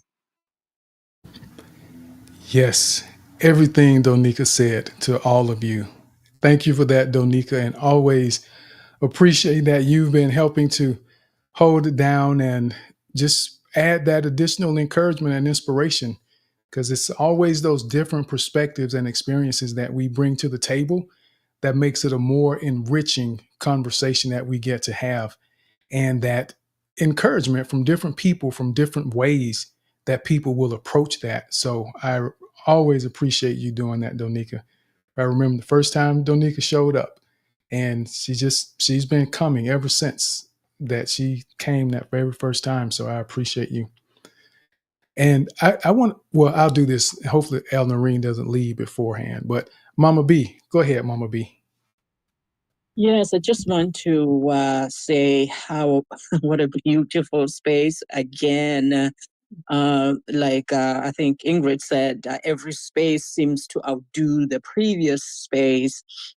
And this morning, as I was thinking about coming into the space today, I was thinking about what this space means to me and how it has grown tentacles or legs that I did not expect. I mean, I came to this space from Clubhouse because I was looking to improve my speaking ability because I'm preparing for a time where I'd be speaking publicly. And I came across this space. It happened to be here. Only God, right? And so it's been over a year now that I've been coming to this space, and I'm amazed by how much or how many legs and tentacles that has grown into my life. I would have never thought that coming into the space would help me with my content in my parenting space. And every time I sit here and listen, I think, oh, okay, I can see how that could apply to parent-child relationships. And just even the communication part of it, I didn't even think coming in here will help me be a better communicator in my spaces, or a better speaker when I go into spaces to speak. So it's those tentacles that this space has grown into my life and has just rooted itself into my life in ways that I did not expect. And so I am forever grateful to Tim, forever grateful, forever grateful to everyone who comes here and just makes this community where we can gather on a Saturday, every Saturday, and have communion, because it's beyond just stringing words together. When we come into the space, we connect. Talking about communication being not just words, but connection. And I feel it in this room, in this space. And thank you, Tim, for heeding the call from God to heed this space. And thank you for your wife who pushed you to do the room. Thank you. I'm done speaking. Thank you, Mama B, and everything she said as well. And, I love you both, and I really appreciate both of you, and Mama B, how you step in and you do things and say things that I'm just not going to say, and Donika will as well. But that's why it's so important that we have the connections with the people that God does put in our lives, because none of us have all the answers.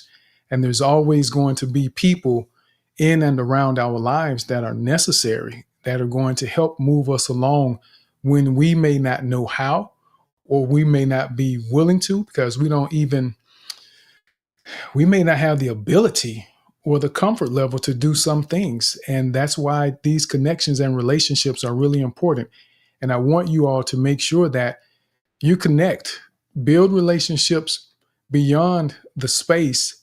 And as you see, there are things that I'm working on. I'm trying to do some things, but I've learned to be patient, to not rush and be in a rush trying to do something, because we can't force people to do anything. But there are things that are coming. There'll probably be a community here at some point soon, that even outside of X, that you can come and ask questions and just stay connected, do some more networking, and help just grow and be better together.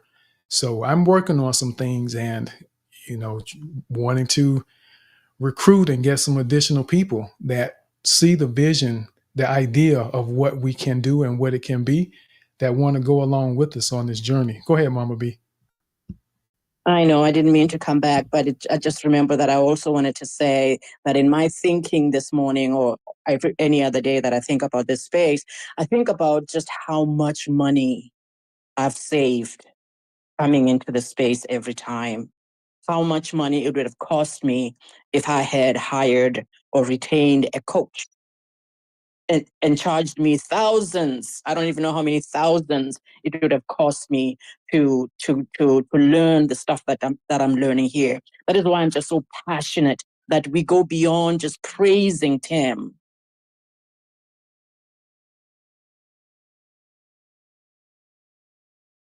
My heart is that we would just go beyond praising Tim and get to a level where we really just quantify in our gifts of love to him. Because it's beautiful to come up here and praise this man who is saving us so much money and changing our lives in these ways that he's changing our lives. And every Saturday he comes here, works so hard. Today we enjoy the game that he had us play, and he's talking about all the stuff that he's doing in the back end for free. Like, that just moves me. And I'm just, let's support him beyond just praising him. Thank you, Tim.